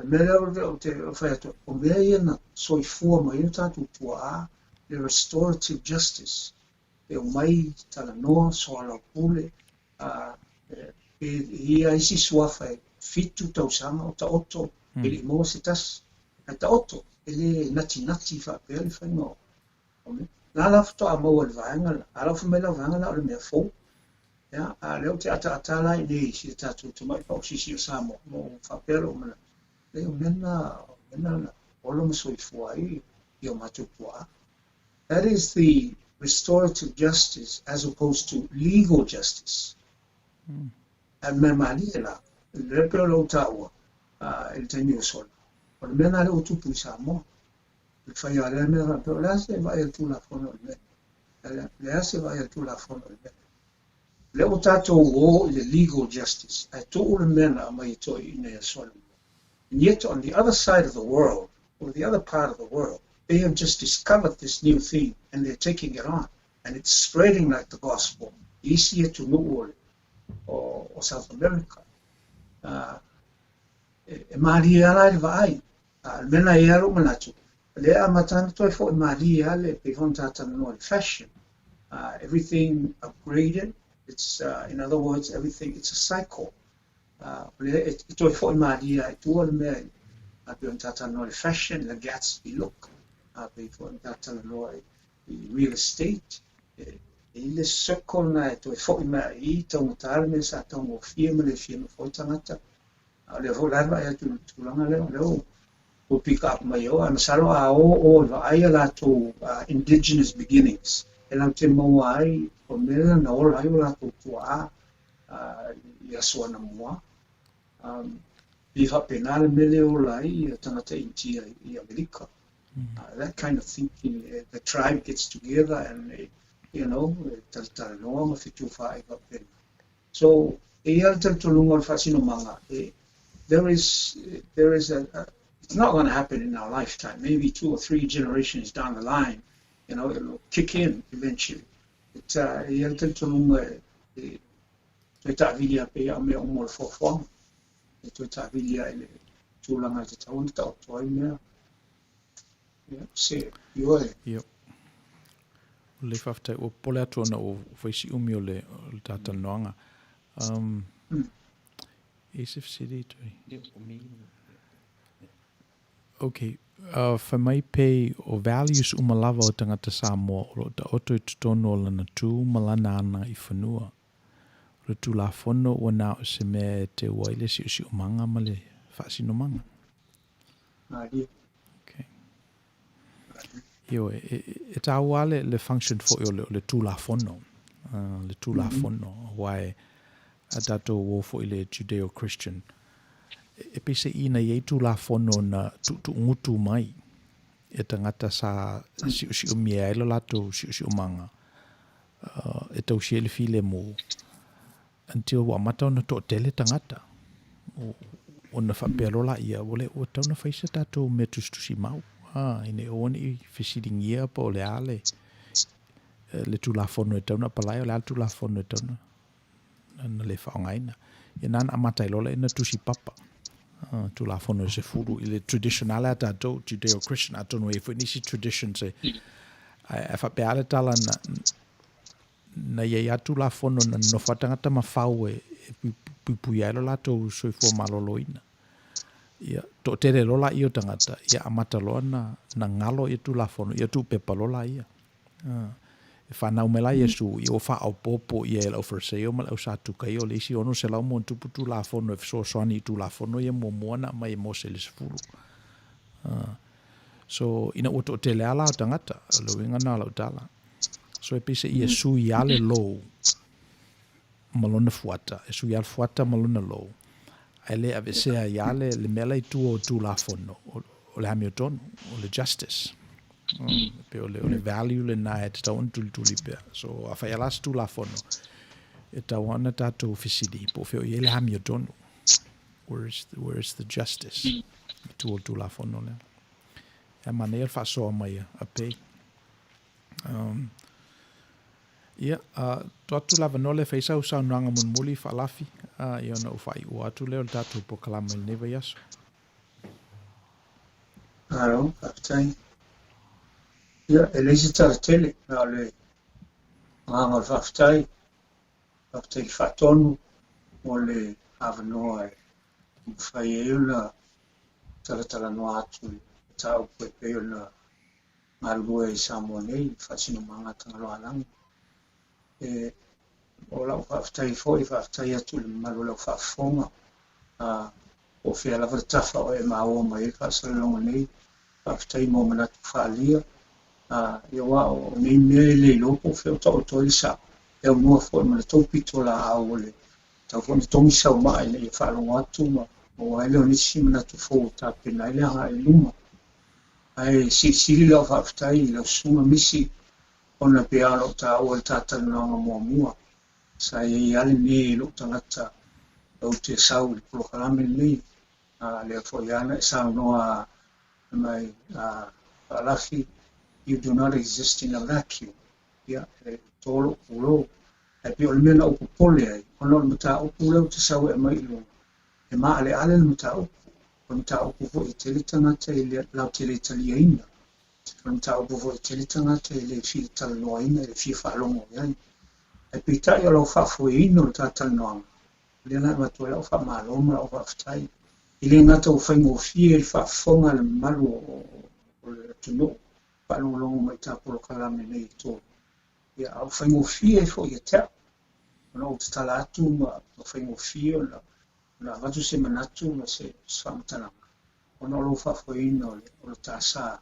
ia I mafutanga I vai asu tō ola iai, mo e toi whaftai tele, ia, tā polo kalamu muli ne, ia, whai aso rere, ia tōnu, e visitei mi lumana, ia tāti toi whiloa iai, e whai stātana, ia, e whaafonga pēma, whaafonga tāpo e maile malu si tātou, no, ia, o tia au whamtalanga le mani tele a Samoa, rau whaasau I nei vaenga le aso, whaftai,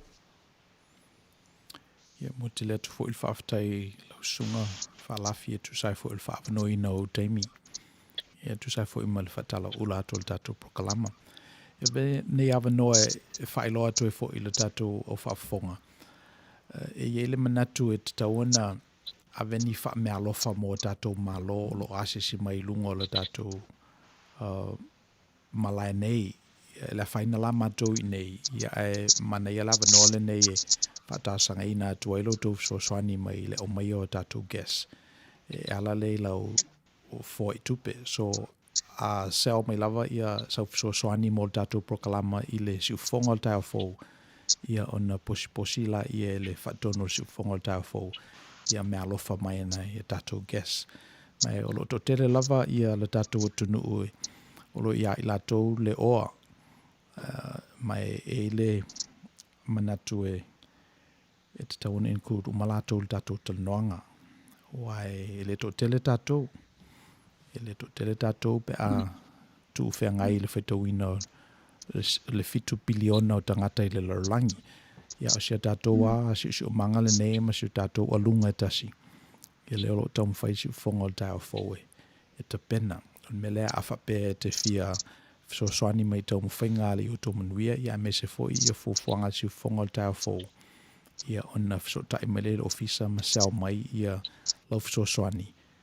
Ia ona posi lea ele whatonu ia mo tatou gas fo I lumanai. Ia ale a whangata mai I whapoponga o tatou prokalama le neiva yaso. A whaifo I eise pati o sala po se upu o alafo vale. Ia whamangalo le wauna. Ia le temi nei manuia tele whaasausonga o tatou o tunu u Samoa. O lo tau o ono Misipouena. Mai I Outou Manuia.